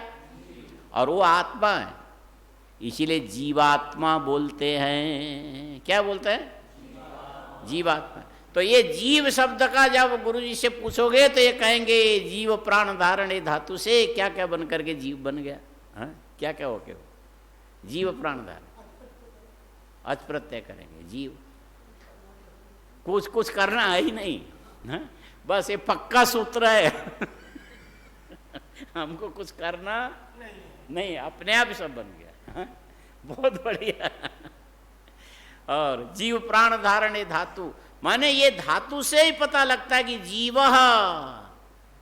तो पहले लिखवाया था, पीछे देखो, जीव शब्द का अर्थ होता है प्राण धारणानुकूल व्यापारवान भव इत्यर्थ, हाँ? प्राण धारणानुकूल व्यापारवान भव जीव। जब ये जो आशीर्वाद अर्थ में प्रयोग करते तो यही अर्थ निकलता है, तुम श्वास ले करके जीने वाले बनो, स्थूल शरीर के अंदर बहुत दिन तक रहो, खाओ, भंडारा खाओ, यही है, हाँ? प्राण धारणानुकूल व्यापारवान भव। और ये स्थूल शरीर छूटने के बाद भी प्राण तुम्हें नहीं छोड़ेगा, लेकिन वहाँ प्राण धारणानुकूल जो व्यापार है वो जब तक दूसरा स्थूल शरीर नहीं मिलेगा तब तक वो विराम को प्राप्त होता है। श्वासें नहीं चलेगी वहाँ। सूक्ष्म शरीर में एक शरीर से दूसरे शरीर में जाते समय जो अंतराल है वहाँ पर श्वासें नहीं चलेगी। जैसे दूसरे शरीर में ये जो ये जीवात्मा जाके विकसित होने लगेगा, वहाँ फिर प्राण की स्पंदन शुरू होता है, प्राण की गति शुरू होती है। उसी प्राण की गति ने तुम्हारी आकृति बनाई है। ये जो है ना, ये ओठों को ये जोड़ उस श्वास की गति से बना। नाक के छिद्र, कान के ऐसे जो इसको संस्कृत में कर्ण सस्कुली बोलते हैं, हाँ? कर्ण सस्कुली बोलते हैं। सस्कुली माने पूड़ी, सस्कुली माने पूड़ी। पूड़ी का मतलब है कि ये जो पूड़ी जो बनाते हो ना कढ़ाई में, फूल जाता है, उसके बाद निकाल के बाहर रखोगे तो फूली हुई जो पूड़ी के अंदर के गैस निकल जाएगा, उसके सिकुड़ने से जैसा बनता है, तुम्हारे कान जैसा बनता है, इसीलिए इसको कर्ण सस्कुली बोलते हैं, हाँ? सिकुड़ी हुई पूड़ी जैसी, हाँ? यात्रा में ले जाते हैं ना, हाँ? माने आधा मैदा आधा आटा और थोड़ी सी आधा चम्मच उसमें कितना होगा, उससे अजवाइन, जीरा, हल्दी मिला के मलते हैं, नमक, और फिर उसके बाद खूब घी भी मिलाते हैं, फिर तलेंगे। एक आदमी के लिए कितना लगता है, हाँ? हम लोग बनारस से बम्बई जाते थे तो रास्ते में 3 टाइम खाना पड़ता था।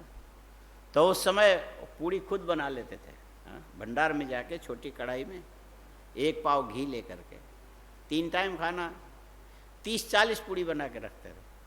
और सूखी आलू की परवल की सब्जी सेक के, और ये जो पत्तल में रख के, पत्तल से ढक के ठंडा करके, उसके बाद और पास में एक सिंधी कोई वो पापड़ वाला है, अभी भी है वो दुकानदार दक्षिणामूर्ति के सामने, उससे अचार लेते थे।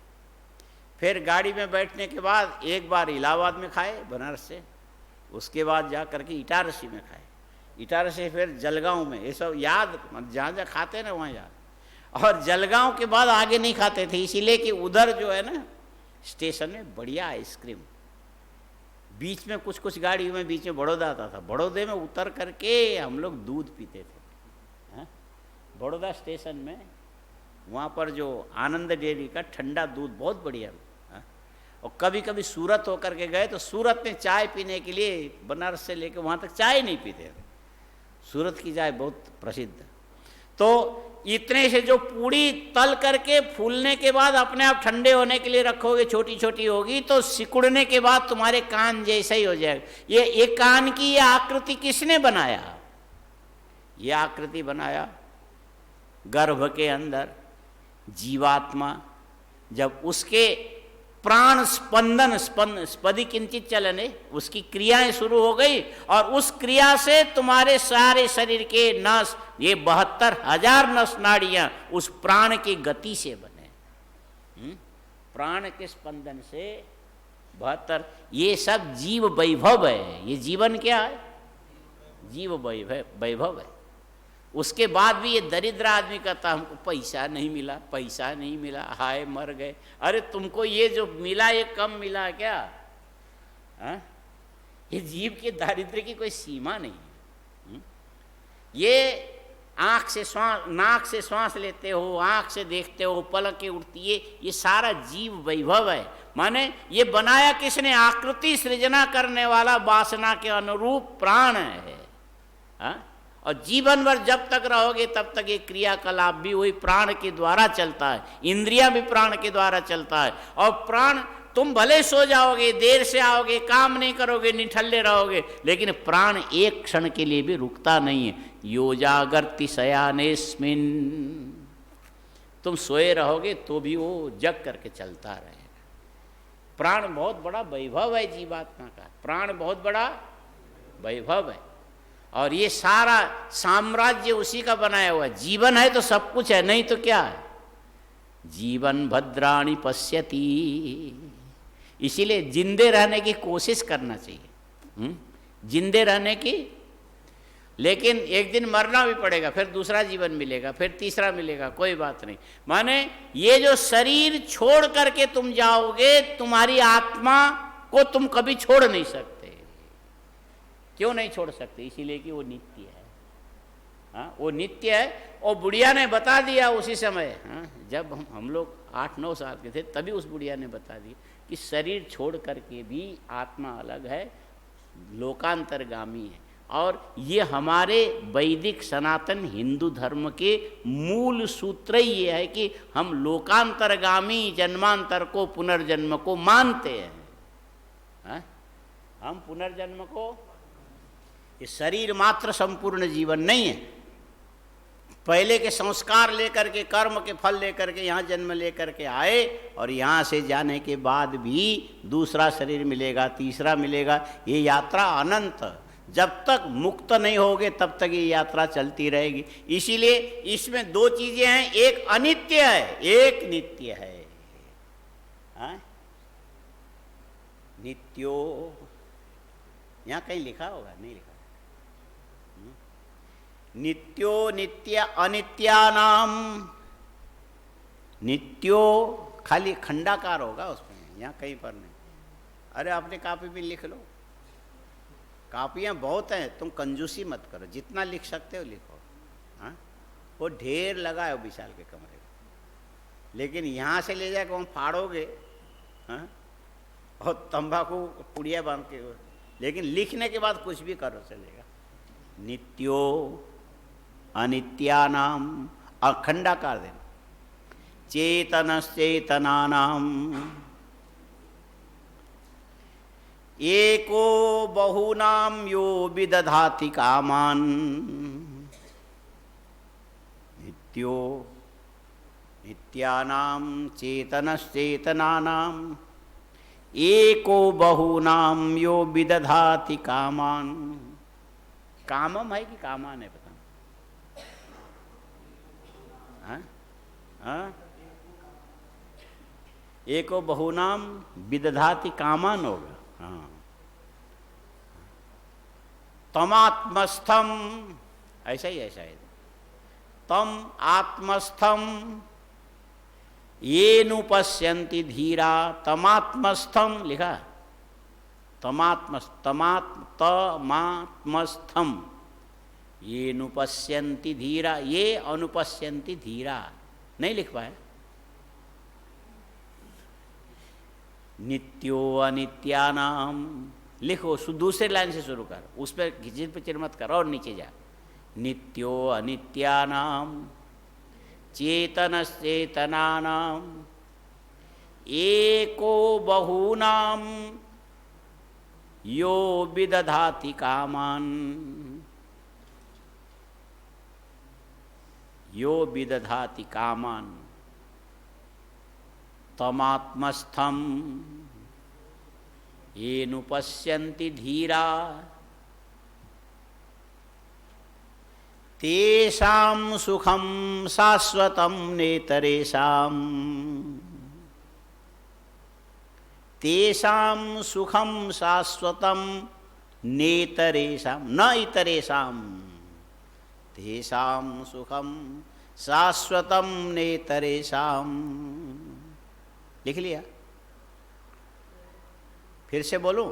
नित्यो नित्यानां चेतनश्चेतनानां एको बहूनां यो विदधाति कामान् तमात्मस्थं येनुपश्यन्ति धीरा तेषां सुखं शाश्वतं नेतरेषां।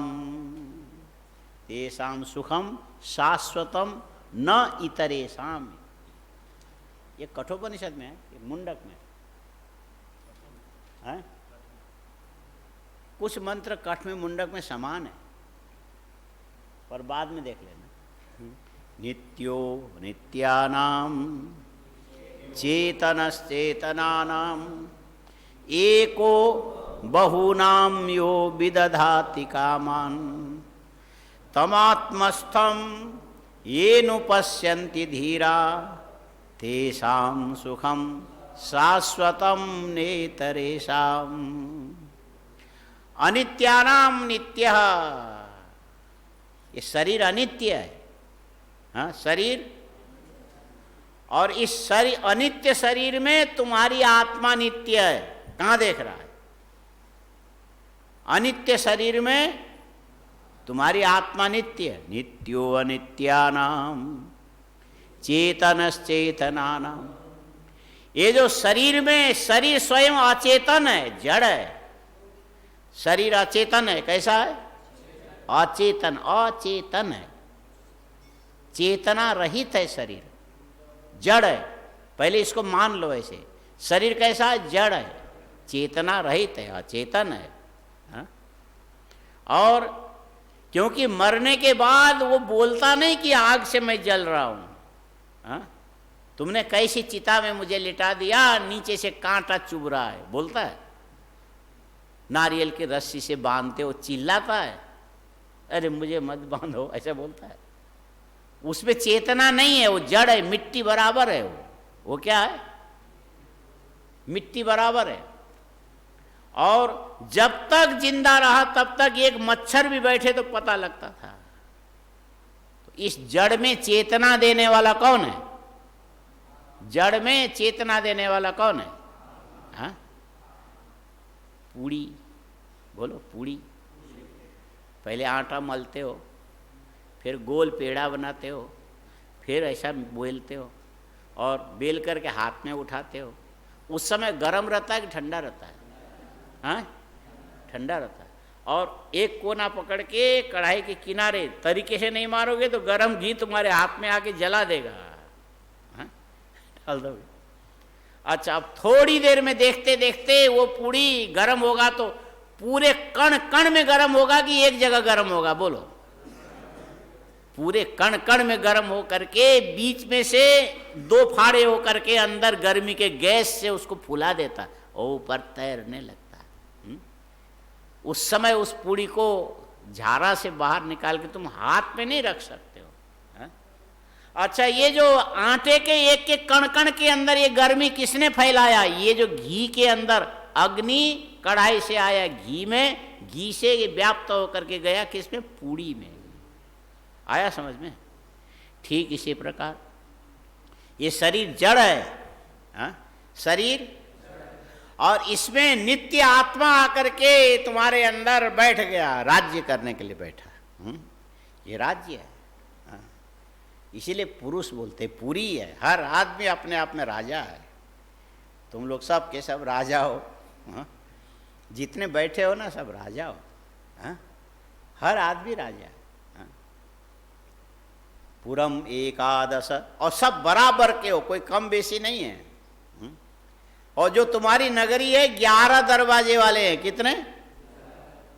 1 2 3 4 5 6 7, और इसको भी दरवाजा 8, ये नाभि को भी बोलते हैं 9 और 10 और 11। कितने हो गए? 11 दरवाजे वाली नगरी है। और इसमें मध्य में हृदय में वो जीवात्मा सो रहा है, और उस जीवात्मा की सेवा में प्राण लगा हुआ है। उसने सब सजा के रखा है। आँख ऐसा होना चाहिए, क्योंकि ये जीवात्मा को विषय में जाने का रास्ता है। इसीलिए आजू बाजू सफ़ेद, ऊपर झालर लगे हुए होने चाहिए, बाल इसके ऊपर, ये सब वो है। हा? ये सजावट किसने किया? प्राण ने किया। और ये कहाँ किया था उसने? गर्भावस्था से लेके अभी तक कर रहा है। प्राण चलता रहेगा तो ये इसी ढंग से ही बढ़ता है। ये उसका राज्य है। हा? ये उसका राज्य है। लेकिन ये जो अनित्य जो शरीर जड़ है, इसमें चेतना प्रदान करने वाला आत्मा है। आत्मा से बुद्धि में आया, बुद्धि से मन में आया, मन से प्राण में आया, प्राण से तुम्हारे शरीर के एक एक कण कण में व्याप्त होकर के तुमको एक दिव्य चेतना का ज्ञान दे रहा है। नित्यो अनित्य, ये शरीर अनित्य है, लेकिन ये जो वैभव वाला आत्मा नित्य। नित्यो अनित्यानाम, जितने भी शरीरधारी सबका शरीर अनित्य है, एक दिन छूटना है, लेकिन उसके अंदर रहने वाला जो प्राण है वो नित्य है।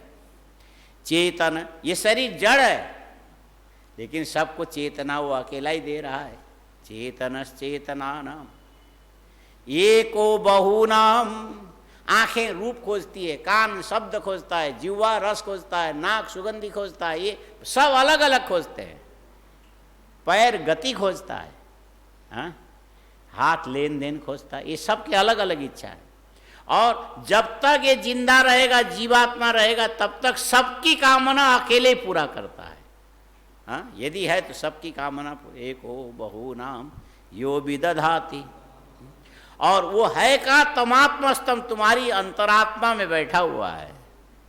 यो तमात्मस्तम। और करना क्या चाहिए? इसमें करना क्या चाहिए? कोई पूछे क्या करना चाहिए तो बोली इस समय पाठ बंद करना चाहिए। क्या करना है? 5 बजने वाला है। हाँ? क्या करना चाहिए? तमात्मस्तम येनु पश्यन्ति धीरा, माने ये अनुपश्यन्ति धीरा। हाँ? रूप दर्शनम, शब्द श्रवणम, गंध ग्रहणम, रस ग्रहणम, स्पर्श ग्रहणम, अन्य भी जितने भी वस्तु को तुम जानते हो, हर ज्ञान के पीछे तम अनुपश्यन्ति। हाँ? ये जो दीवाल के अंदर लिखे हुए अक्षर को तुम्हारी ये पत्थर की आंखें नहीं देख सकती है। आंख के अंदर का मन भी जड़ है, वो भी नहीं देख सकता, बुद्धि भी नहीं देख सकती। उसके अंदर की जो अंतरात्मा है वो आया बुद्धि में, बुद्धि से आया मन में, मन से आया आंख में, आंख से गया वो वहां तक प्रकाश सहित दीवाल के अक्षर को देख करके तदाकार आकारित हो करके फिर अंदर आके मैं एतद् ज्ञानवान अहम। तो इसमें दो चीजें भिन्न भिन्न है, अलग अलग। आत्मा अलग है और शरीर अलग है। हाँ? और वो तुम्हारे शरीर के अंदर ही विद्यमान है। हर ज्ञान के पीछे यदि देखने का अभ्यास कोई रखे, बोले तमात्मस्थम येनु, अनु माने पश्चात, विषय विज्ञान के पश्चात तद ज्ञानवान अहम, ये अहम में जहां जाके टिकोगे वो नित्य आत्मा है, वो तुम्हारा स्वरूप है। वो आत्मा कैसा? तुम्हारा स्वरूप है। लेकिन वो अभी ज्ञात नहीं है। ज्ञात होकर के भी ज्ञान का ज्ञान तुमको नहीं है। मैं आत्मा को जाने बिना दुनिया को नहीं जान सकते हो, लेकिन दुनिया को जानने से मैं आत्मा को जान रहा हूं, ये ज्ञान तुम्हारा लुप्त हो गया। ज्ञान नहीं, ऐसा नहीं है। ज्ञान नहीं है, ज्ञान है, लेकिन ज्ञान का ज्ञान नहीं है। क्या नहीं है? हाँ। और ये जो ज्ञान के ज्ञान स्वरूप आत्मा के ज्ञान के लिए हर ज्ञान के पीछे पलट करके जाके जो ध्यान करता, तमात्मस्तम ये अनुपश्यन्ति, इसमें बड़ा धैर्य चाहिए। इसमें धैर्य चाहिए। हाँ? भंडारा खाओ, हाँ? दक्षिणा भी लो, मना नहीं, इसमें मना नहीं है। और तमात्मस्तम, और हर खाते समय, हर पीते समय, हर देखते समय, हर चलते समय, लेते समय, हाँ? माने ज्ञान के बिना कोई काम नहीं होता। उस ज्ञान का अंतिम आश्रय तुम्हारी आत्मा है। ये हर वृत्ति के पीछे लगातार देखता है। इस ढंग से धैर्य के बिना नहीं देख सकते हो। यदि धैर्य नहीं होगा तो दक्षिणा सामने आते ही देख के गिनने लग जाओगे, फिर आत्मा का ज्ञान थोड़ी होगा। धैर्य रख करके ये नुपश्यन्ति धीरा। और ये अभ्यास यदि तुम्हारा बढ़ गया, तेषां सुखम शाश्वतम नीत। और ये जो अभ्यास बढ़ते बढ़ते बढ़ते बढ़ते बढ़ते आत्मा में तुम्हारी निष्ठा बन जाएगी। पहले होगा ज्ञान, उसके बाद होगी निष्ठा। का क्या मतलब? बनाइए शब्द, बनाइए, निष्ठा बनाइए। स्था, हाँ? निपूर्वक स्था धातु है, उसका अर्थ है गति निवृत्ति। हाँ? गति निवृत्ति अर्थ है स्था, मतलब है निशेषेण गति निवृत्तिर जायते यस्मिन् इति निष्ठा। बाह्य वस्तु से विरक्त होकर के उसी में तुम्हारी निष्ठा लगातार यदि बनी रहेगी, एक समय ऐसा आएगा कि तुमको और कहीं जाना नहीं पड़ेगा। हाँ? आत्म प्राप्ति तुम्हें अंदर हो जाएगी। लेकिन ये आत्मा कोई बाहर से तुमने लाया उसके बाद तुम्हें मिला, ऐसा नहीं है। अप्राप्त की प्राप्ति नहीं है, ये प्राप्त है, स्वयं ही है, पहले से है, यथार्थ यही है। और इसमें स्थित होकर के तुम पूरी दुनिया को देख रहे हो और अपने आप को नहीं देख रहे हो, इसीलिए तुम्हारा संसार है। हाँ? इसीलिए तुम्हारा संसार है। और जिस दिन उसमें तुम्हारी निष्ठा होगी, उस दिन तुमको ऐसा लगे ये मुझे तो मिल गया। मिल गया माने किसी ने ला के दिया और तुमको मिला, ऐसा नहीं। ये है प्राप्त की प्राप्ति। ये कैसा है? ये है प्राप्त की प्राप्ति। बाकी सारी चीजें अप्राप्त की प्राप्ति। आत्मा प्राप्त की प्राप्ति, और वही वो ज्ञान के बिना वही हमारे लिए अप्राप्त जैसा। तभी तो बड़े बड़े लोगों ने, हिंदी हो चाहे कोई साहित्य में, चीज एक ही है। जल बिच मीन पियासी, कौन बोलता है? कबीरदास। मोही देख के आए हांसी। बोले ये पानी के अंदर पड़ा मछली प्यासी है। आत्मा प्राप्त है, तुम्हारे अंदर पहले से विद्यमान है, उसका सब वैभव है। लेकिन तुम दरिद्र होके घूम रहे हो। हाँ? दरिद्र होके कस्मात् भजन्ति कवयो धन दुर्मदान्धान। हाँ? चीराणी किम, याद है? कभी भंडारे में बोलते हो। यहाँ तो श्लोक इसीलिए याद करते कि भंडारे में बोलने के लिए, जबकि उससे कोई विशेष फायदा तुमको नहीं होता है। तुम चाहे श्लोक बोलो चाहे न बोलो, मिलना वही 20 रुपया है। हाँ? कि ज़्यादा मिलता है, श्लोक बोलने वाले को ज़्यादा मिलता है। हाँ? पहले मिल जाता है, श्लोक बाद में बोलते हैं। हाँ? पहले मिल जाती है, श्लोक बाद में। पर वही दो सबको ही तो मिलेगा, न बोले उसको भी मिलेगा। वो अंदर भंडारी को तो मिलता है, बल्कि उनको ज़्यादा मिलता हो। ये श्लोक बोलने वाले को 20 मिलता है, पीछे जो काम करने वाले को 50 मिलता होगा। कौन अच्छा है बोलो? हाँ, पैसे तो हाँ? वो हमारे काशी में एक पंडित जी थे, भोजन बनाते थे पहले शुरू में, बैजनाथ, ख्याल होगा बैजनाथ, भोजन बनाते, और बोले 1.5 रुपया, 1 रुपया 60 पैसे महीने में भोजन बनाना शुरू किया था उन्होंने। पूरा जीवन वही निकाला, बढ़ते बढ़ते बढ़ते 300 350 रुपये हो गए। 350 होने के बाद उम्र भी काफ़ी हो गई, तो एक बार फिर बड़े महाराज जी के साथ आबू चले गए। क्या मन में आया पता नहीं, अब हमको सन्यास दे दीजिए। तो महाराज जी ने हंस के दे दिए, सन्यास दे दिया। सन्यास देने के बाद यहाँ मैंने देखा है तो, अरे तुम तो बदल के आ गए। हाँ बदल तो गए, अब तो ओम नमो नारायण। उम्र तो हो ही गई थी। हम पढ़ते समय 10-12 साल बनारस में रहे, तो जब निकलने लगे वो आचार्य परीक्षा देके, हमने कहा बैजनाथ, जैसे गाय को चारा खिलाते ऐसे तुम खिलाते, तुम्हारा भोजन में ये कोई खाना है? ले गुरु अब आगे तुम पढ़ नहीं पाओगे, पूरा 12 साल तुमको इस भोजन में स्वाद का अनुभव नहीं हुआ, अब लगा कि ये गाय का है कि किसका, अब नहीं पढ़ पाओ। हमने कहा यू आर राइट, ठीक बोल रहे हो, जो भोजन देखने लगे वो पढ़ नहीं सकता। चलो अब तो हम जा रहे हैं यहाँ से, तुमने 12 साल तक खिलाया, हम तुम्हारी क्या सेवा करें? अरे जिसने पढ़ाया उसकी सेवा करो, नहीं उसके देखेंगे, पहले तुम तो बोलो। काफ़ी विचार करके हमारी एक इच्छा है, क्या है? ये उत्तराखंड के चारों धाम की यात्रा करने की। उन्होंने कहा चलो, टिकट बनाए, उसमें फटाफट मिल जाता था। बनारस से हरिद्वार, हरिद्वार से एक गाड़ी कर ली, फिर और भी मिल गए दूसरे भी। अब तो वो सभी चले गए, कोई नहीं रहा। हाँ, 3-4 गाड़ियाँ की थी, हम उसको ही ले जाना था, हमारा लक्ष्य वही था।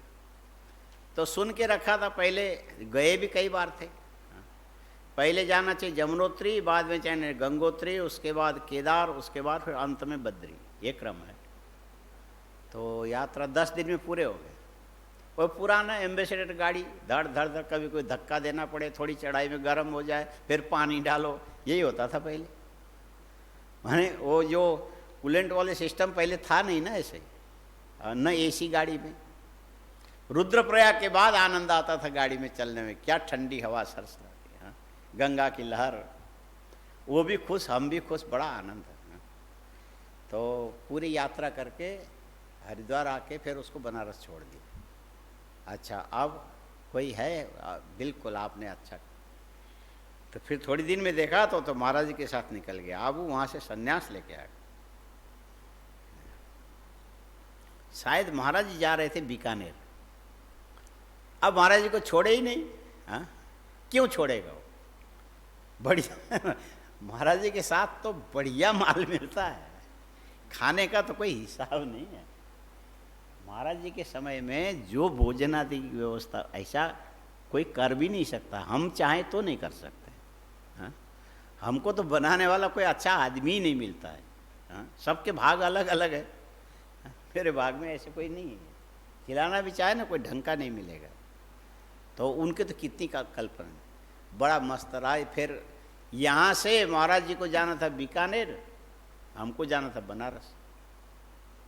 हमने कहा अब तुम बनारस नहीं जाओगे, बीकानेर नहीं जाओगे, मेरे साथ बनारस चलो। यहाँ ऐसा मत करिए, हमको महाराज जी के साथ रहने दीजिए, बड़ा अच्छा लग रहा है जीवन में। जो कुछ भी हो, जो मैं कहूँगा वही करोगे, तुम बनारस चलो। क्यों हठ आया मुझे भी नहीं मालूम है। रोते रोते फिर चला। वहाँ जाके वो जानकार आदमी था, उसको मैंने प्रबंधक बना दिया। लो आपने अच्छा नहीं किया। मैंने अच्छा किया, तुम यहीं रहो।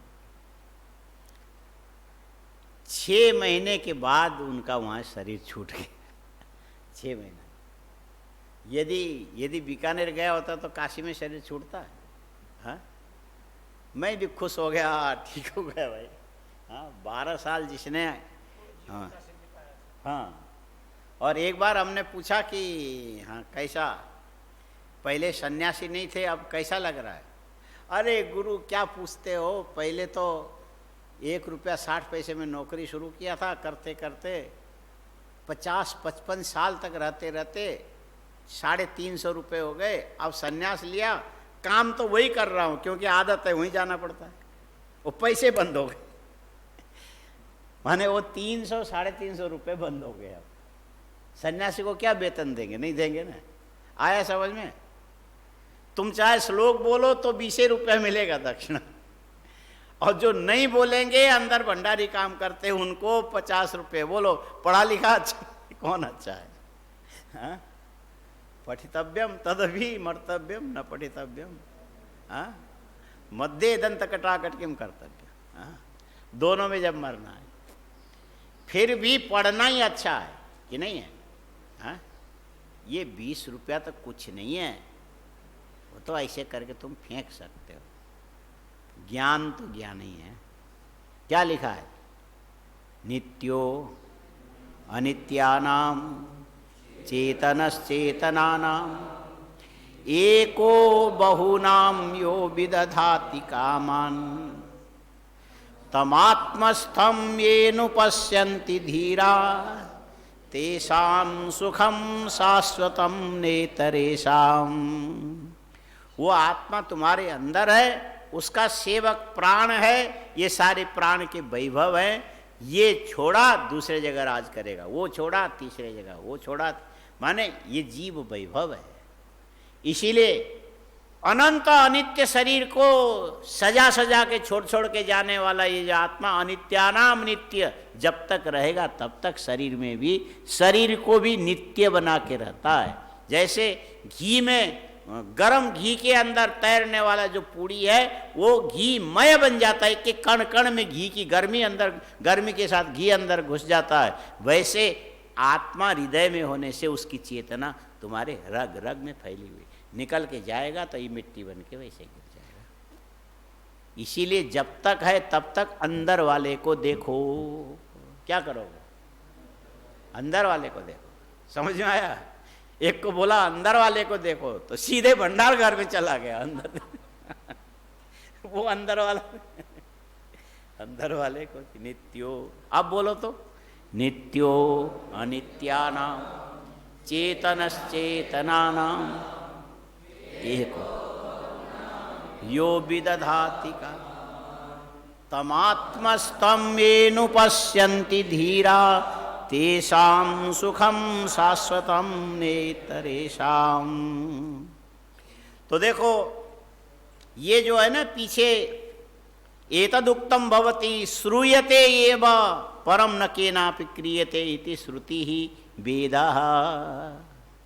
वेद जो है खाली श्रुति परंपरा से ज्ञान होता है, और इसको कोई बनाता नहीं है, करता नहीं है। इसका वेद का कोई करता नहीं, वेद का भी कोई करता नहीं, और आत्मा का भी कोई करता नहीं, आत्मा को भी कोई नहीं बनाता है।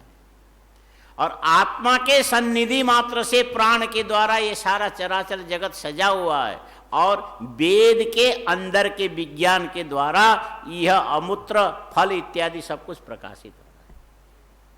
वेदानुकूल जगत है, वेदानुकूल।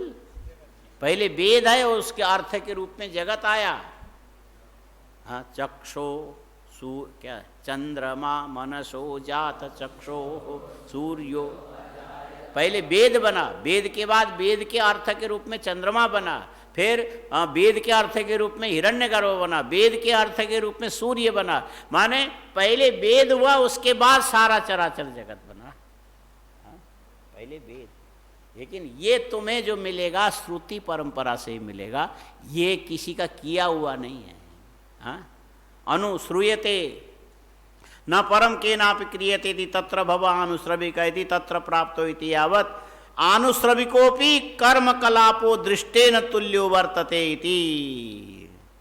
अब सवाल है कि वेद से जो प्रकट होने वाला कर्म कलाप है ये कैसा है, और दृष्टवत् आनुश्रविका, वो पीछे चले जाओ, कारिका में क्या लिखा है? दृष्टवद आनुश्रविका सही अविशुद्धि क्षयाति क्षययुक्त तद विपरीत श्रेयान व्यक्ताव्यक्तज्ञ विज्ञानात्। व्यक्त अव्यक्त ज्ञ, वो जो ज्ञ जो है उसका जो अर्थ है ये तुम्हें लिखाया नीचे। कौन सा? नित्यो अनित्यानाम चेतनश्चेतन एको बहुनाम यो विदधाति कामान तमात्मस्तम येनु पश्यन्ति धीरा तेषां सुखम शाश्वतम नेत। वो ज्ञ है और ये संसार व्यक्त है, और इसका जो कारण है त्रिगुणात्मिक तीनों गुणों की साम्य अवस्था, वो मूल प्रकृति अव्यक्त है। और इनको विवेकेन विज्ञान, ये तुम्हें प्राप्त की प्राप्ति कराएगा, आत्मज्ञान देगा, जिससे तुम संसार के क्लेश से कभी दुखी नहीं होगे। अयमेव मोक्षः, स्वस्वरूप प्राप्ति, आत्यंतिक दुख निवृत्ति, स्वरूपानंदावाप्ति इति मोक्षः। पूरी तरह से दुख की निवृत्ति और परमानंद की प्राप्ति, इसी का ये परमानंद की प्राप्ति कहीं बाहर से आने वाला नहीं है, ये है अंदर, अमुक कारण से तुम नहीं जान रहे हो। इसीलिए जिस दिन वो विज्ञान ज्ञ का विज्ञान होगा, उससे बिल्कुल विपरीत स्वभाव वाला व्यक्त होगा, उससे विपरीत स्वभाव वाला अव्यक्त होगा। अव्यक्त कारण, व्यक्त ये कार्य, और ज्ञ माने आत्मा। इसको विवेकेन विज्ञानम एवं, विवेकेन ज्ञायते विज्ञानम, यही मोक्ष देने वाला है। और आनुश्रविकोपि कर्म कलापो दृष्टेन तुल्यो वर्तते इति ऐकांतिका अत्यंतिक दुख प्रतिकारानुपायत्व से उभयत्रापि तु तुल्यत्वात्। बोले वेद से जो जिस कर्म को जाना जाता है, यज्ञ यज्ञाति दान इत्यादि, क्या त्रयो ही धर्म स्कंधा, ऐसा कौन कौन सा? इज्ञा, अध्ययन और दान। वेद के द्वारा प्राप्त जो धर्म स्कंद है, तीन है। इज्ञा माने यज्ञ, अध्ययन और दान। त्रयो ही धर्म स्कंदाः इज्ञा अध्ययन दानानि। और इससे जो दुख निवृत्ति होगी, आत्यंतिक होगी कि नहीं होगी? बोले ये भी दृष्टवत है। हाँ, ये भी दृष्टवत है, ये भी दृष्टवत है। इसीलिए ऐकांतिक आत्यंतिक दुख प्रतिकार अनुपायत्त शोभयत्रापि तुल्यत्वात् यद्यपि च अनुश्रविक इति सामान्येन अभीतम तथापि कर्मकलाप अभिप्रायं द्रष्टव्यं विवेक ज्ञानस्यापि आनुश्रविकत्वात्। आनुश्रविक माने वेद है, सामान्येन अभिहितम न तो विवेकेन। तथापि वेद का जो कर्मकांड का अंश है ना, कर्मकलाप अभिप्राय, यहाँ पर ये जो ज्ञान कांड में बताए गए आत्मा को नहीं लेना, यहाँ पर कर्मकला माने कर्मकांड विशिष्ट वेद का अंश लेना। विवेक ज्ञानस्यापि आनुश्रविकत्वात्। बोले ये जो विवेक विज्ञान है, ये भी है तो वैदिक, धर्म भी ब्रह्म भी दोनों केवल वेदैक समधिगम्य है, वैदिक मात्र भी नहीं है, वेदैक समधिगम्य, मात्र वेद से ही जाना जाता है। लेकिन अभी इस समय दृष्टवद आनुश्रविक में जो आनुश्रविक है, खाली कर्मकांडात्मक लेना, और इसके द्वारा स्वर्ग आदि की प्राप्ति जरूर होगी। संसार के सुख से स्वर्ग का सुख ज़्यादा अच्छा होगा, लेकिन कितनी अच्छा क्यों ना हो, वो भी क्षय दोषयुक्त है और अतिशय दोषयुक्त है। अतिशय माने कोई बड़ा कोई छोटा, स्वर्ग में भी। क्षय माने क्षीणे पुण्य मृत्यु लोकम विशंति। इसका आगे और करेंगे मेरे ख्याल से विवेचन। तथा च श्रूयते, ये आया आत्मा वारे द्रष्टव्य। यहाँ तक कल पहुँचे थे क्या? इतना लिख करके तय, वो विद्या तो देखो कंठे विद्या लंठे खेती वाली बात है। लिख करके बार बार लिखना, फिर उसको 50-60 बार बोलना, उसके बाद भले फाड़ के फेंक दो, फिर दोबारा लिखो, फिर तीसरी बार। उससे क्या होगा, एक तो तुम्हें लिखना भी आ जाएगा, दूसरा बार बार लिख करके जो याद किया हुआ ये कभी तुम भूल नहीं पाओगे। हाँ, बार बार लिख के याद करते थे पहले। हाँ, ये जो व्याकरण के सूत्र लिख के लिखो, फिर लिखो, फिर लिखो, फिर लिखो, जब तक याद ना हो जाए तब तक। उसमें आंखें भी बनी रहेगी, क्रिया भी बनी रहेगी, उसके चलते वो पूरा याद हो जाता है। तुम जितने इतना लिखने के लिए हमको कहाँ से कॉपी हम ला के दे देंगे, पेन भी दे देंगे। लिखो, लिख के याद करो, बार बार लिख के खूब लिखो। हाँ, तो फिर कहोगे उससे तो पैसा ये पैसे ने सत्यानाश कर रखा है सबको। पैसा पैसा पैसा पैसा। 5 भी बज गए भाई, अब हो गया। तो ये आत्मा बारे द्रष्टव्य, इसको फिर ये जो आत्मा बारे द्रष्टव्य है ना, वो ये काम करेगा तुमको। कौन सा? नित्यो अनित्यानाम चेतनश्चेतनानाम एको बहूनाम यो विदधाति कामान तमात्मस्थम ये नुपश्यन्ति धीरा तेषां सुखम शाश्वतम नेतरेषाम। चलो आज इतने रहने दो। ओम पूर्णमदः पूर्णमिदं पूर्णात् पूर्णस्य पूर्णमादाय पूर्णमेवावशिष्यते। ओम शांति। शंकरं शंकराचार्यं